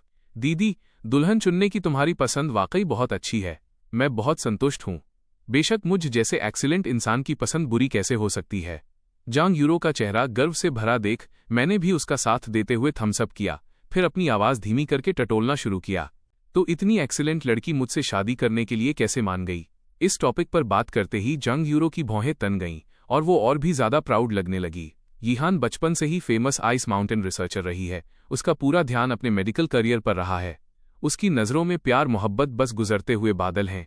परिवार उसे ऐसे देख रहा था तो जाहिर है उन्होंने दबाव बनाया। हम दोस्तों के ग्रुप ने भी किसी को ढूंढने में मदद की, पर 1 दर्जन से ज्यादा लोगों को देखने के बाद भी उसे कोई पसंद नहीं आया। फिर मेरे बर्थडे पर जब मैंने उसे बुलाया, उसने हमारी फैमिली फोटो देखी और काफी देर तक तुम्हें देखती रही। मौका देखकर मैंने बस जिक्र छेड़ दिया। वो वाकई मान गई। तब मैंने तुम दोनों को मिलाने का सोचा। नतीजा ये हुआ कि तुम जिद्दी निकले, बिल्कुल नहीं माने। अगर उसने 6 महीने तक तुम्हारा सब्र से इंतजार नहीं किया होता तो तुम इतने लकी नहीं होते। मैंने गौर से सोचा। इस शादी के बारे में पहली बार मैंने शायद 6 महीने पहले ही सुना था। उस समय मुझे लू यू शेन के बारे में नहीं पता था, इसलिए परिवार ने चाहे कितनी भी सलाह दी, मैं नहीं माना। यीहान जानती थी कि मैं राजी नहीं हूं, फिर भी उसने 6 महीने मेरा इंतजार किया। मैं थोड़ा हैरान था। जंग यूरो ने मुझे सुन्न खड़े देख धीरे से मेरे माथे पर उंगली मारी। ओह हाँ, बाहर निकलने से पहले लुआ का फोन आया था। वो तुमसे कुछ पूछना चाहती थी। उसे कांटेक्ट करना याद रखना। मैंने अनमने ढंग से सिर हिलाया, पर असल में मेरा कांटेक्ट करने का कोई इरादा नहीं था। मेरे एक्सप्रेशन देखकर जंग यूरो का शक आखिरकार कम हो गया। उसने इतने लंबे समय तक तुम्हारा ख्याल रखा है। तुम्हारी शादी को लेकर उसमें थोड़ी बहुत बहन वाली फीलिंग्स तो होंगी ही। मैं तुम्हारी तरफ से उसे इनवाइट कर दूंगी। जैसे ही ये शब्द निकले मैं पूरी तरह सन्न रह गया। वो जानती है कि मैं शादी करने वाला हूं?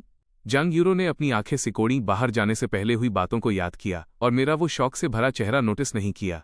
मैं यह बताना भूल गई थी, लेकिन उसे पता होना चाहिए कि वो तुम हो, है ना? अगर ऐसा नहीं होता और मेरी शादी हो रही होती तो वो कम से कम एक ब्राइड्समेड तो होती। अपनी बहन के अनिश्चित भाव देखकर मैं एक पल के लिए अवाक रह गया। दीदी वाकई भरोसे के लायक नहीं है। जब सू वैंगसिन रिकॉर्डर लेकर आई तो उसका चेहरा शर्मिंदगी से भरा था। लुआ ने उसे लेने के लिए हाथ बढ़ाया, लेकिन उसने कसकर पकड़ लिया और छोड़ने से मना कर दिया। हिचकिचाते हुए सलाह दी, तुम चलो ये नहीं करते। तुमने 8 साल तक लू यू शेन का इंतजार किया है।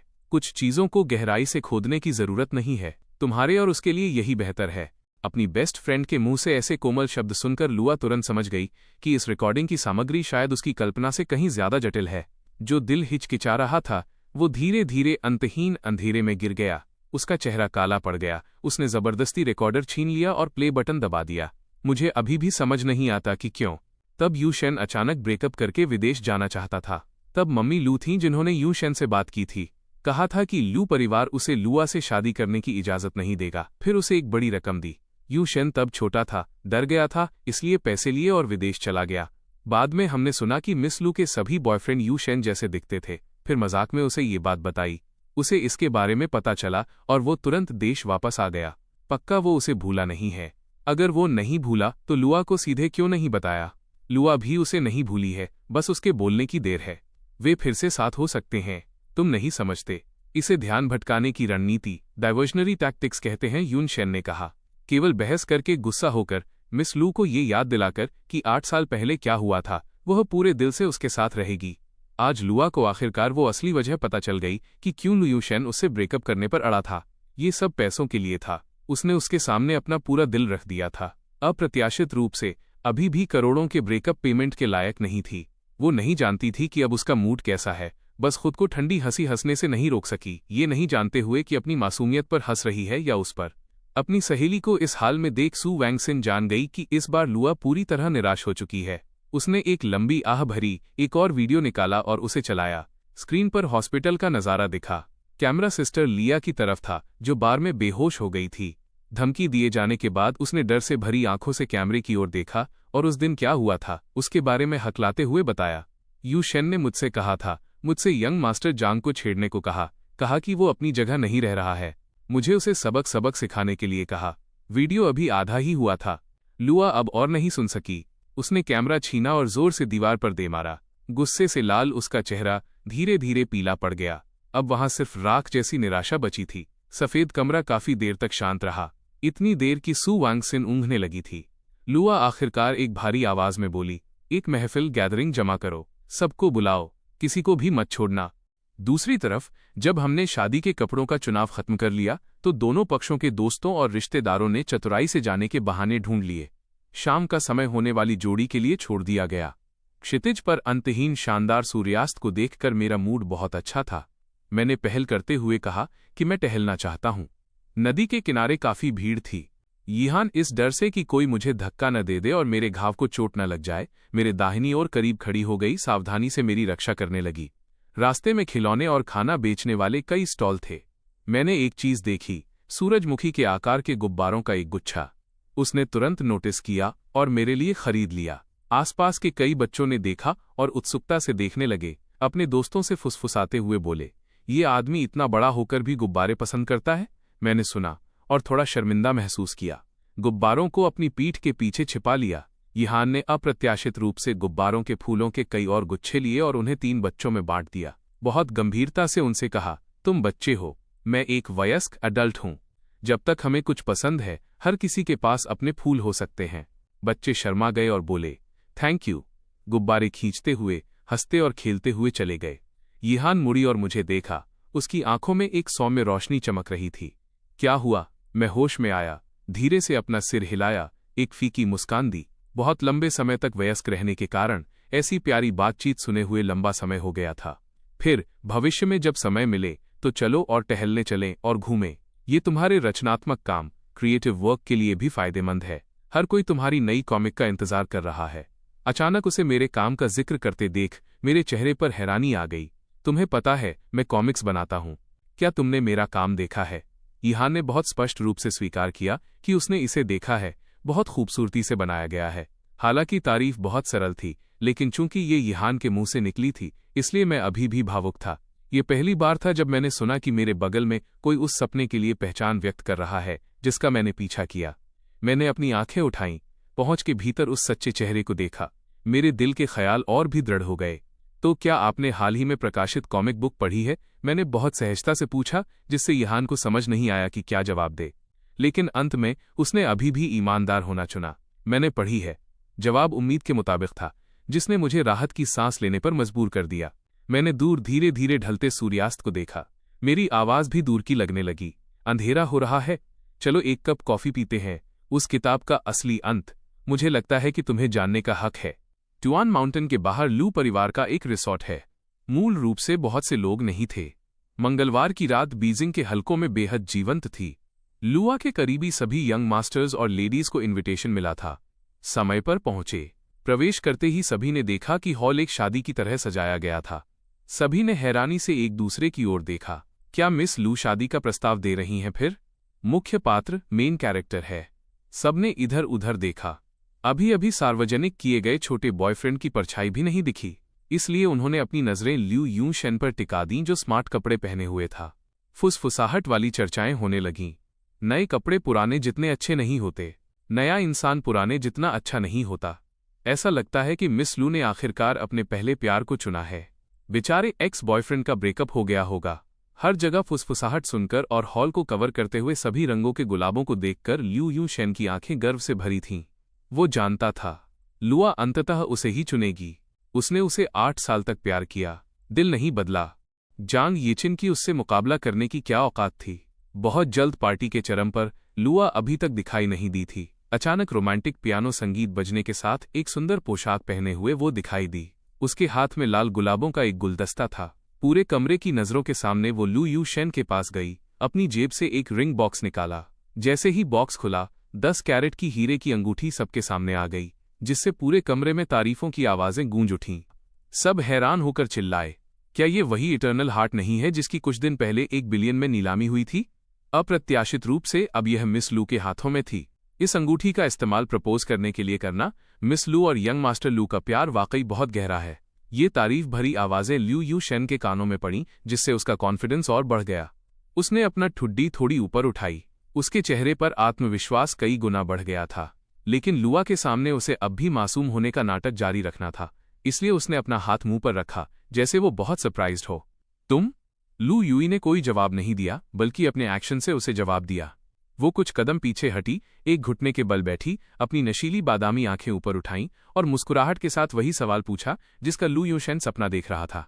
क्या तुम मुझसे शादी करना चाहते हो? पता नहीं किसने शुरुआत की, लेकिन एक बार शोर हुआ और पूरा कमरा उबलते पानी की तरह गूंज उठा। सब बिना रुके चिल्लाने लगे। ल्यू यू शेन बेहद इमोशनल हो गया। उसने धीरे से अपना दाहिना हाथ आगे बढ़ाया। वे 3 शब्द, मुझे मंजूर है, अभी निकले भी नहीं थे कि वो अजीब पियानो म्यूजिक रुक गया। इतने समय से जो रोमांटिक माहौल बना था, वो एक पल में बिखर गया। वहां मौजूद सभी गेस्ट्स ने अपना सिर घुमाया, ये देखने के लिए कि गड़बड़ कहाँ हुई, पर उन्हें कोई प्रॉब्लम नहीं मिली। वे बस चुपके से अपनी नजरें वापस पार्टी के मेन कैरेक्टर पर ले आए। जिस इंसान ने इस प्रपोजल सेरेमनी को प्लान किया था, ल्यू यू शेन को भी निराशा हुई। यूवे, ये पियानो म्यूजिक मैंने इसे रुकने के लिए कहा था। लू यूई ने खड़े होते हुए उसे जवाब दिया।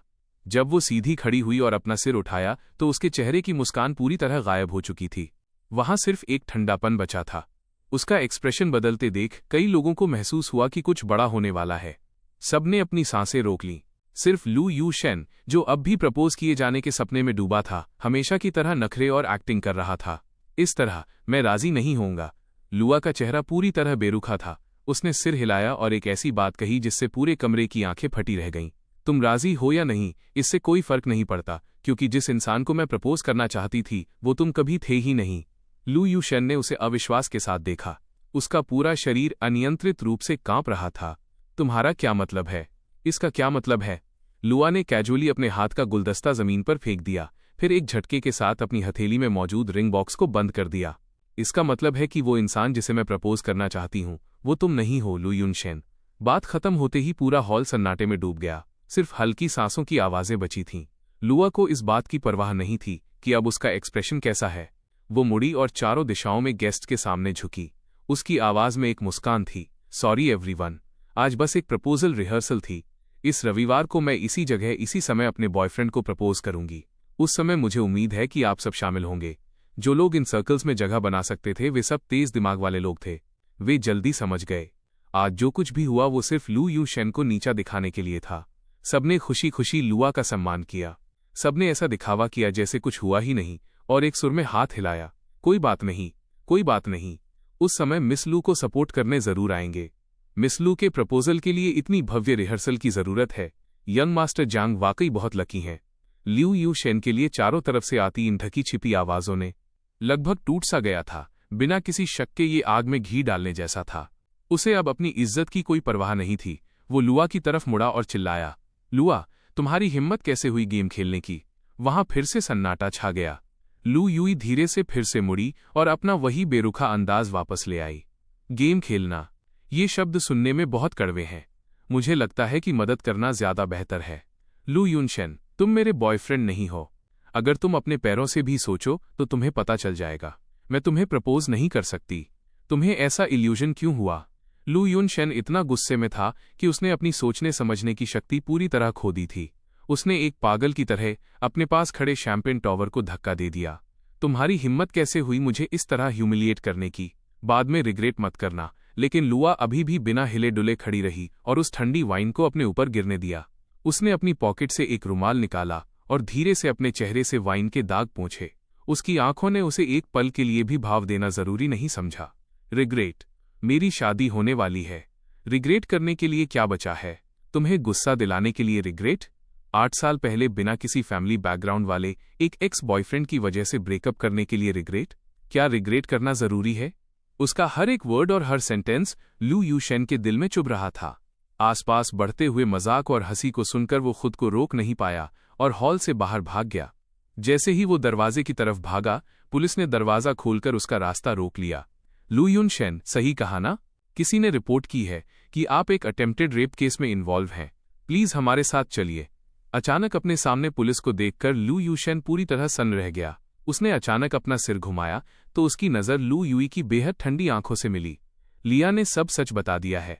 बार के सर्विलांस कैमरा की फुटेज भी पुलिस को सौंप दी गई है। तुम निश्चिंत रह सकते हो। सब कुछ सच सच बता देना। कोशिश करना कि सजा कम हो जाए और जल्दी बाहर आ सको। शायद तब तक यीचिन की शादी अटेंड करने का टाइम मिल जाए। गुरुवार की शाम तक लू युई को मेरी तरफ से कोई रिस्पॉन्स नहीं मिला था। वो अंदर से बहुत एंग्जाइटी में थी। उसने सिर झुकाकर ड्रिंक पी। उसकी नजरें बार बार स्क्रीन की तरफ जा रही थीं। सू वैंगसिन उसकी परेशानी जानती थी। उसने उसे कंफर्ट करने की कोशिश की। ये सिर्फ गुस्सा होगा। जब तक तुम जाकर उसे मना नहीं लेती तब तक वेट करो। यीचिन तुमसे बहुत प्यार करता है, ये सबको दिखता है। वो सच में ब्रेकअप क्यों करना चाहेगा? मुझे लगता है कि 80% चांस है कि उसने ही अपनी बहन को उकसाया होगा तुम्हें शादी में इनवाइट करने के लिए। वो बस तुम्हें एक मौका देना चाहता है। ये बातें सुनकर लुआ को आखिरकार अंदर से थोड़ा अच्छा महसूस हुआ। उसने टाइम देखा, रात के 9 बजे बजने का वेट किया और तुरंत एयरपोर्ट जाने के लिए खड़ी हो गई। रेड लाइट पर रुकते समय सू वैंगसिन गाड़ी चला रही थी। उसने पीछे की सीट पर रखे हुए खूबसूरती से पैक किए गए कई गिफ्ट बॉक्सेस को देखा। उसके लहजे में थोड़ी जलन थी। सिर्फ एक कॉलेज रूममेट की शादी है, इतना सेरेमोनियस होने की क्या जरूरत है? तुमने तो पुराने मास्टर की कीमती चीजें भी निकाल लीं। जब मेरी शादी होगी तो तुम मेरे साथ अलग बर्ताव नहीं कर सकती। लुआ ने उसे एक नजर देखा और हाथ में पकड़ा हुआ नेकलेस उसकी तरफ फेंक दिया। कैसी रूममेट? वो मेरी होने वाली सिस्टर इन लॉ है। जब मैं अपना प्रपोजल खत्म कर लूंगी तो हम फैमिली बन जाएंगे। कुछ कीमती चीजें देने में क्या एबनॉर्मल है? अपनी बेकार शक्ल तो देखो। ओ ओ ओ, अभी से उसे सिस्टर इन लॉ बुलाने लगी। यीचिन अभी तक तुमसे एग्री नहीं हुआ है। तुमने चुपके से किसी के भाई को फुसला लिया। मुझे लगता है कि इस बार जब तुम शंघाई जाओगी तो तुम्हारी खाल पक्का उधर जाएगी। उसका मजाक वाला टोन सुनकर लू युई का चेहरा लंबे समय से दबे हुए मूड में आखिरकार रोशनी की किरण दिखी। उसने अपना मन बना लिया था। इस बार शंघाई जाने का पहला मकसद जांग यूरो को बधाई देना था। दूसरा, जांग परिवार से मिलना और रिश्ते को साफ करना। जब तक वो उसे माफ कर सके, उससे शादी करने के लिए राजी हो जाए, चाहे उसे 10 बार मार भी पड़े, वो तैयार थी। यह शादी शंघाई के सबसे बड़े आउटडोर होटल में आयोजित की गई थी। सुबह होटल मैनेजर को नोटिफिकेशन मिला। एग्जिट के पास एक गेस्ट टेबल की नेम प्लेट को अस्थायी रूप से हटा दिया गया और ऑन साइट सिक्योरिटी बढ़ा दी गई। अगले दिन लुआ अपनी 2 रूममेट से मिली जिन्हें उसने सालों से नहीं देखा था। वे शादी के वेन्यू की ओर चले गए। तीनों इस बात पर चर्चा कर रहे थे कि शादी के बाद कहाँ इकट्ठा होना है। वेन्यू में चलते समय पास के एक सर्विस स्टाफ ने बड़े सम्मान के साथ उनके नाम पूछे और उन्हें उनकी सीटों तक ले गया। बस कुछ ही कदम चलने पर वे पहुंच गए।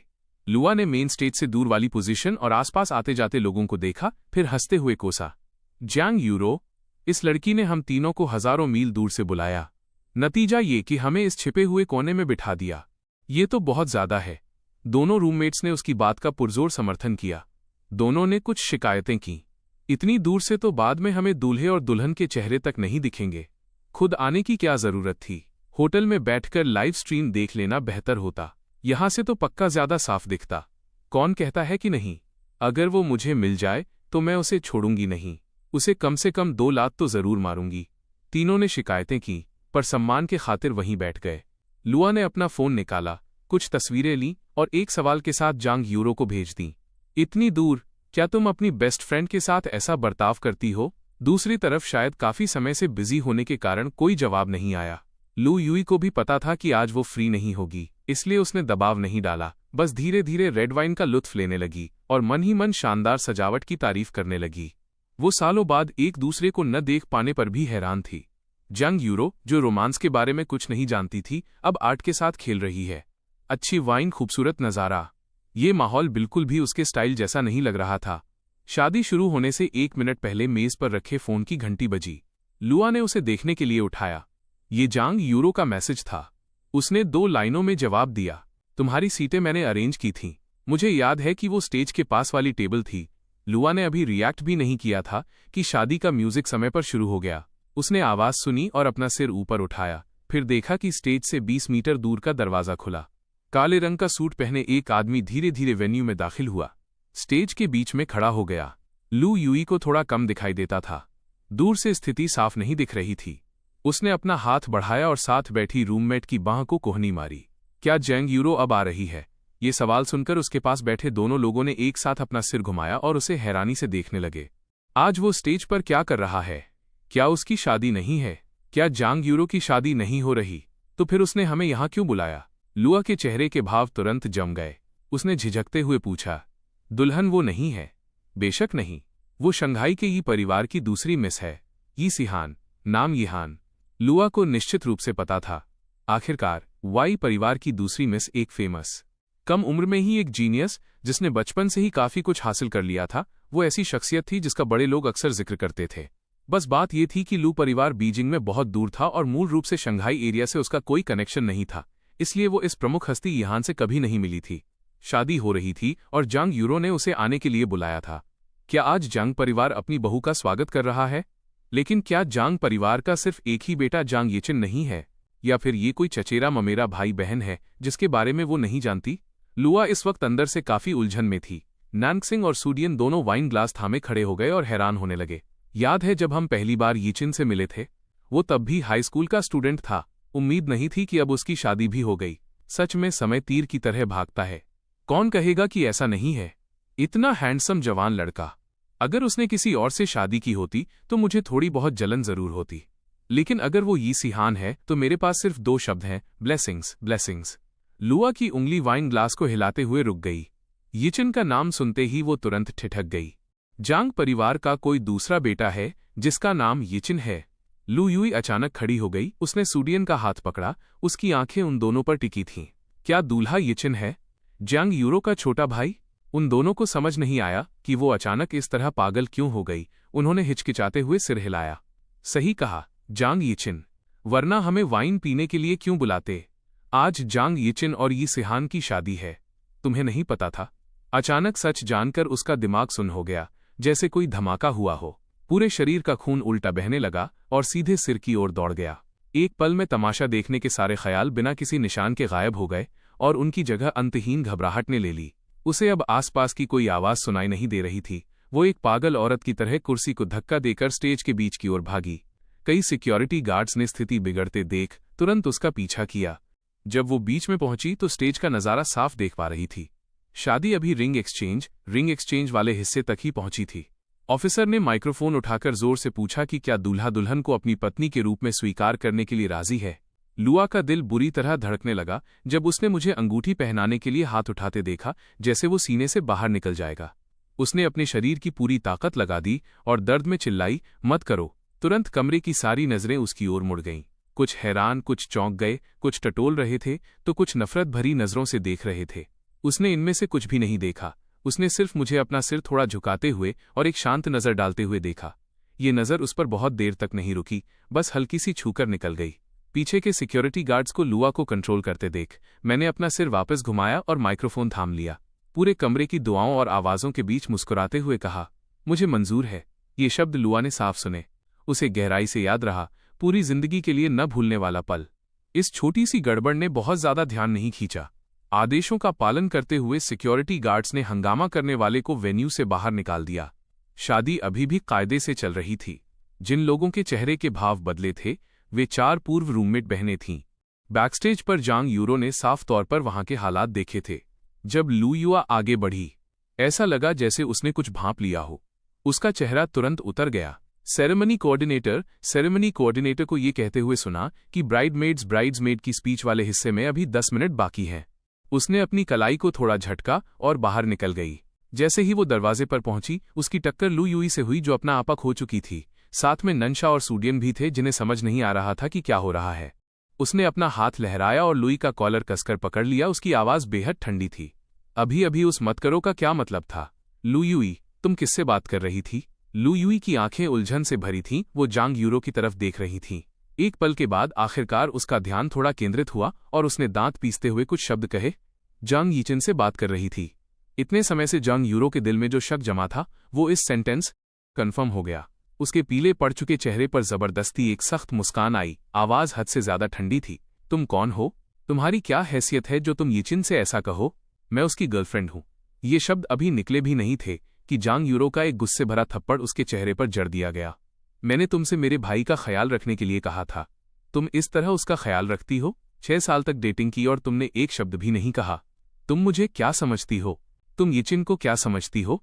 मिस लू, पिछले सालों में जब भी आपको शंघाई इनवाइट किया गया आपने हमेशा मना कर दिया। अब ब्राइडमेड स्पीच वाले हिस्से में ऑफिसर ने 3 बार आवाज लगाई। तीनों ब्राइडमेड्स जल्दी से स्टेज पर चली गईं। मैंने अपनी बहन को सबसे अंत में खड़ा देखा। उसका चेहरा सूजा हुआ था और चोट के निशान थे। मेरे चेहरे की मुस्कान जम गई, शायद मेरी नज़र भांपते हुए जांग यूरो ने अपना सिर ऊपर उठाया। उसने मुझे एक शानदार मुस्कान दी और खामोशी से होंठ हिलाए। खुशी का दिन, मुस्कुराओ, खुश रहो। मैंने अपनी बहन के होंठों की हलचल को पढ़ा, उसकी नकल की और उससे भी ज्यादा शानदार मुस्कान बिखेरी। जब जैंग यूरो ने अपनी स्पीच दी तो उसका नीला बैंगनी चेहरा स्क्रीन पर बड़ा होकर दिखा। यहाँ तक कि ऑफिसर ने भी कुछ मजाक किया। ये ब्राइडमेड 5 रंगों का मेकअप करके स्टेज पर क्यों आई है? क्या सबके लिए कुछ परफॉर्म करने का प्लान है? शुरुआत में हैरान हुए मेहमान ये सुनकर जोर जोर से हंसने लगे। जांग यूरो ने अपना सिर खुजलाया और शर्मिंदा होने का दिखावा किया।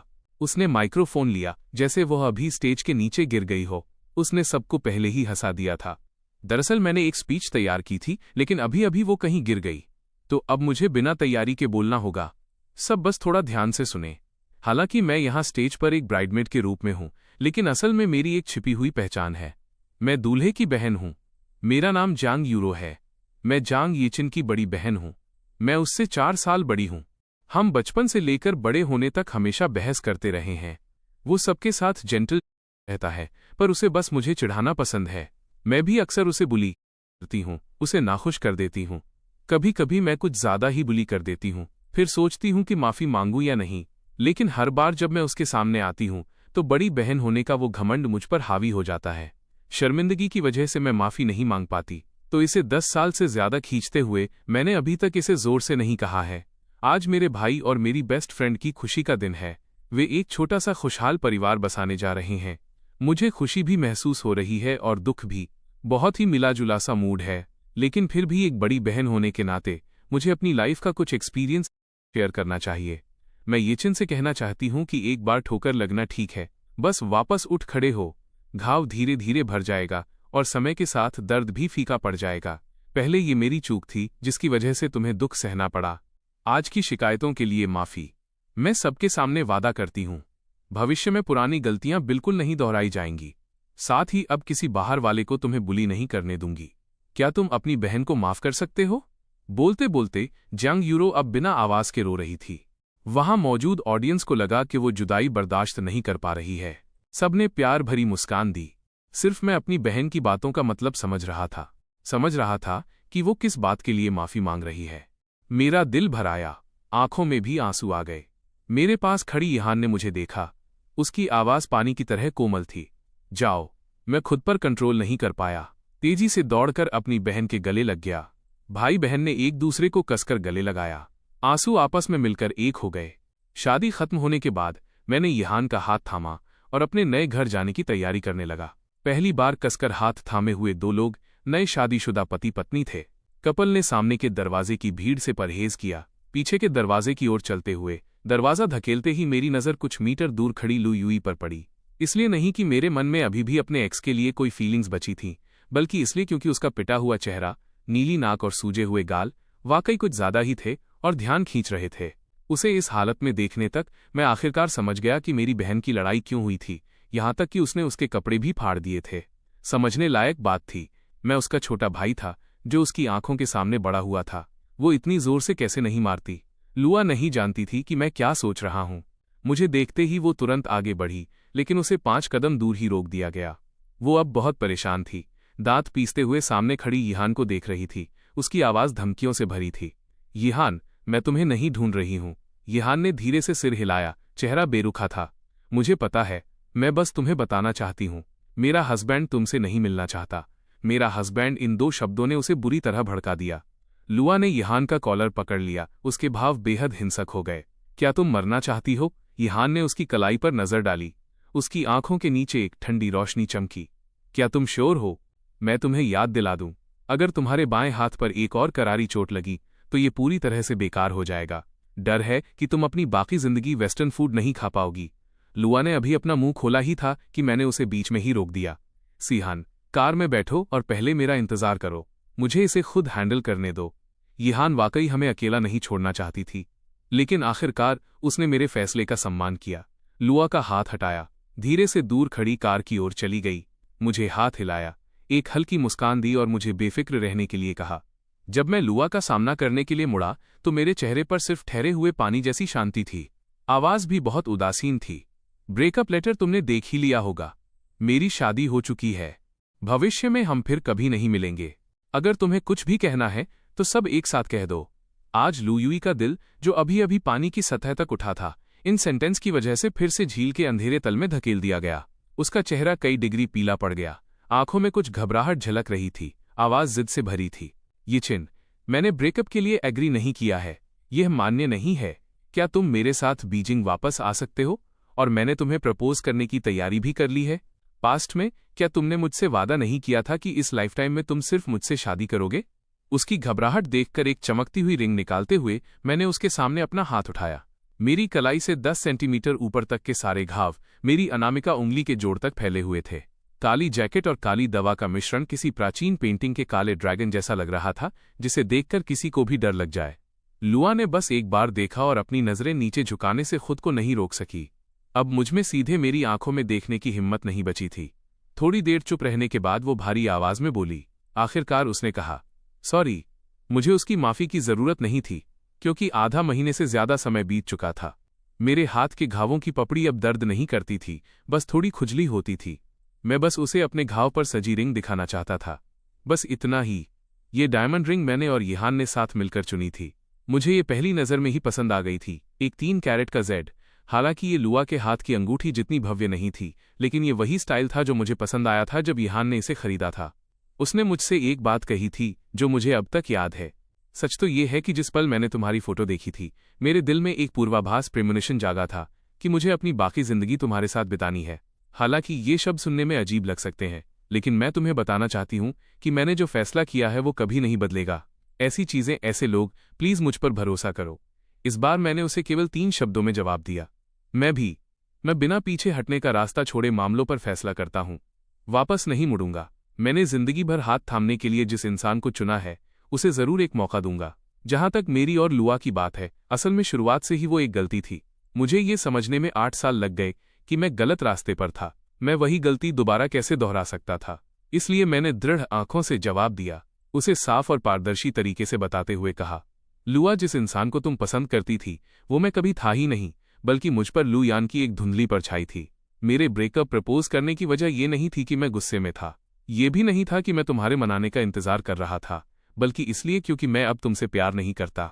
अगर ये धोखा है तो ये माफी के लायक नहीं है।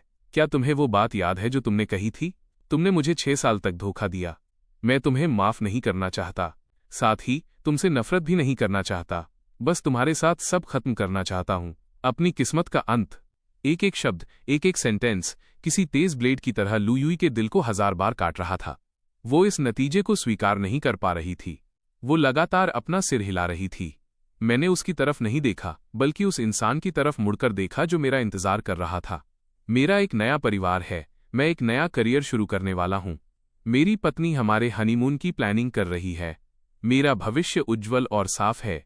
अगर तुम्हें मेरे प्रति कोई पछतावा है तो शंघाई छोड़ दो। इस लाइफटाइम में मेरे सामने दोबारा कभी मत आना। अब से चलो लोगों के समंदर में एक दूसरे को भूल जाते हैं। बात खत्म होते ही मेरे चेहरे पर धीरे धीरे मुस्कान आने लगी। एक एक कदम सीढ़ियों से नीचे उतरते हुए मैंने पीछे मुड़कर नहीं देखा। गर्मियों की दोपहर, उमस भरी गर्मी अभी तक कम नहीं हुई थी। यिहान ने उस रास्ते पर मेरे हाथ में हाथ डाला। हम टहल रहे थे। गर्म हवा सड़क के किनारे एक छोटी बच्ची की फूलों वाली फ्रॉक को उड़ा रही थी, पेड़ों की टहनियों को लहरों की तरह हिला रही थी। पहली बार मुझे महसूस हुआ कि गर्मियां इतना शानदार सीजन है। दूर जलती हुई स्ट्रीट लाइट्स को एक एक करके जलते हुए देखते हुए मैंने एक बार अपना सिर झुकाकर यिहान की तरफ देखा। मेरी आवाज बेहद खुश थी। क्या ये अभी भी दूर है? क्या शादी के पहले ही दिन ये दूल्हा थक जाएगा? यिहान भी मुस्कुराने लगी। उसने अपना हाथ 10 मीटर दूर एक विला की ओर इशारा करते हुए उठाया। मैंने अपना सिर उठाया और आग की लपटों जैसा गहरा लाल रंग देखा। रात की रोशनी अच्छी नहीं थी। मैं साफ नहीं देख पा रहा था कि वो क्या था। मैंने लाजमी तौर पर कुछ सवाल पूछे कि वो क्या था। यिहान ने मुझे नहीं बताया। करीब पहुंचने पर उसने मुझे पूरे रास्ते जॉगिंग करने के लिए कहा। बस दरवाजा धकेलते ही मैंने शाखाओं पर खिले हुए भड़कीले फूलों का एक बगीचा देखा। मेरी आंखें तुरंत चमक उठीं। मैंने अपना सिर उठाकर फूलों के घने समंदर को देखा। हवा का एक झोंका आया, जैसे लाल पक्षी उड़ रहे हों, लहराते हुए और नीचे गिरते हुए। मुझे लगा जैसे मैं किसी सपने में हूं। यिहान ने अपनी नजरें मुझसे नहीं हटाईं, मुझे अपनी बाहें फैलाए हुए, रात की हवा का आनंद लेते हुए, मुझे गोल गोल घूमते हुए और हंसते हुए एक ऐसा गाना गाते हुए देख रही थी जो उसने पहले कभी नहीं सुना था। जब मैंने गाना खत्म किया तो उसने मुझे गले लगा लिया, मेरे कंधे पर गिरे हुए हर फूल की पंखुड़ी को हटाया। मैंने अपनी नजरें नीचे की तो उसकी साफ आंखों में अपनी ही परछाई देखी। मैंने अपनी उंगली उठाई, उसकी आंखों के सामने लहराई, उसकी सोच का सिलसिला तोड़ा। तुम क्या सोच रही हो? सोच रही हूं कि कल छुट्टी का दिन है। तुम्हें घर ले जाकर मेरी माँ के कुकिंग स्किल्स का टेस्ट दिलाने के बारे में कैसा रहेगा। सोच रही हूं कि घर में अभी और क्या कमी है। क्या तुम्हें यह अनजाना सा लग रहा है? उसे बहुत सारी चीजें बुदबुदाते हुए सुनकर मैं थोड़ा हैरान रह गया। मैंने इतनी रोमांटिक जगह पर प्यार से उसका चेहरा चूमा। क्या तुम कुछ और सोच सकती हो? तो क्या अपने हस्बैंड को किस करने के बारे में सोचना ठीक है? मैं मुस्कुराया, धीरे से सिर हिलाया, अपना सिर नीचे किया और धीरे से यहान के होठों को चूम लिया। रात की ठंडी हवा धीरे धीरे चल रही थी। भड़कीले फूलों की पंखुड़ियां हमारे चारों ओर ऐसे उड़ रही थीं जैसे हमें आशीर्वाद दे रही हों।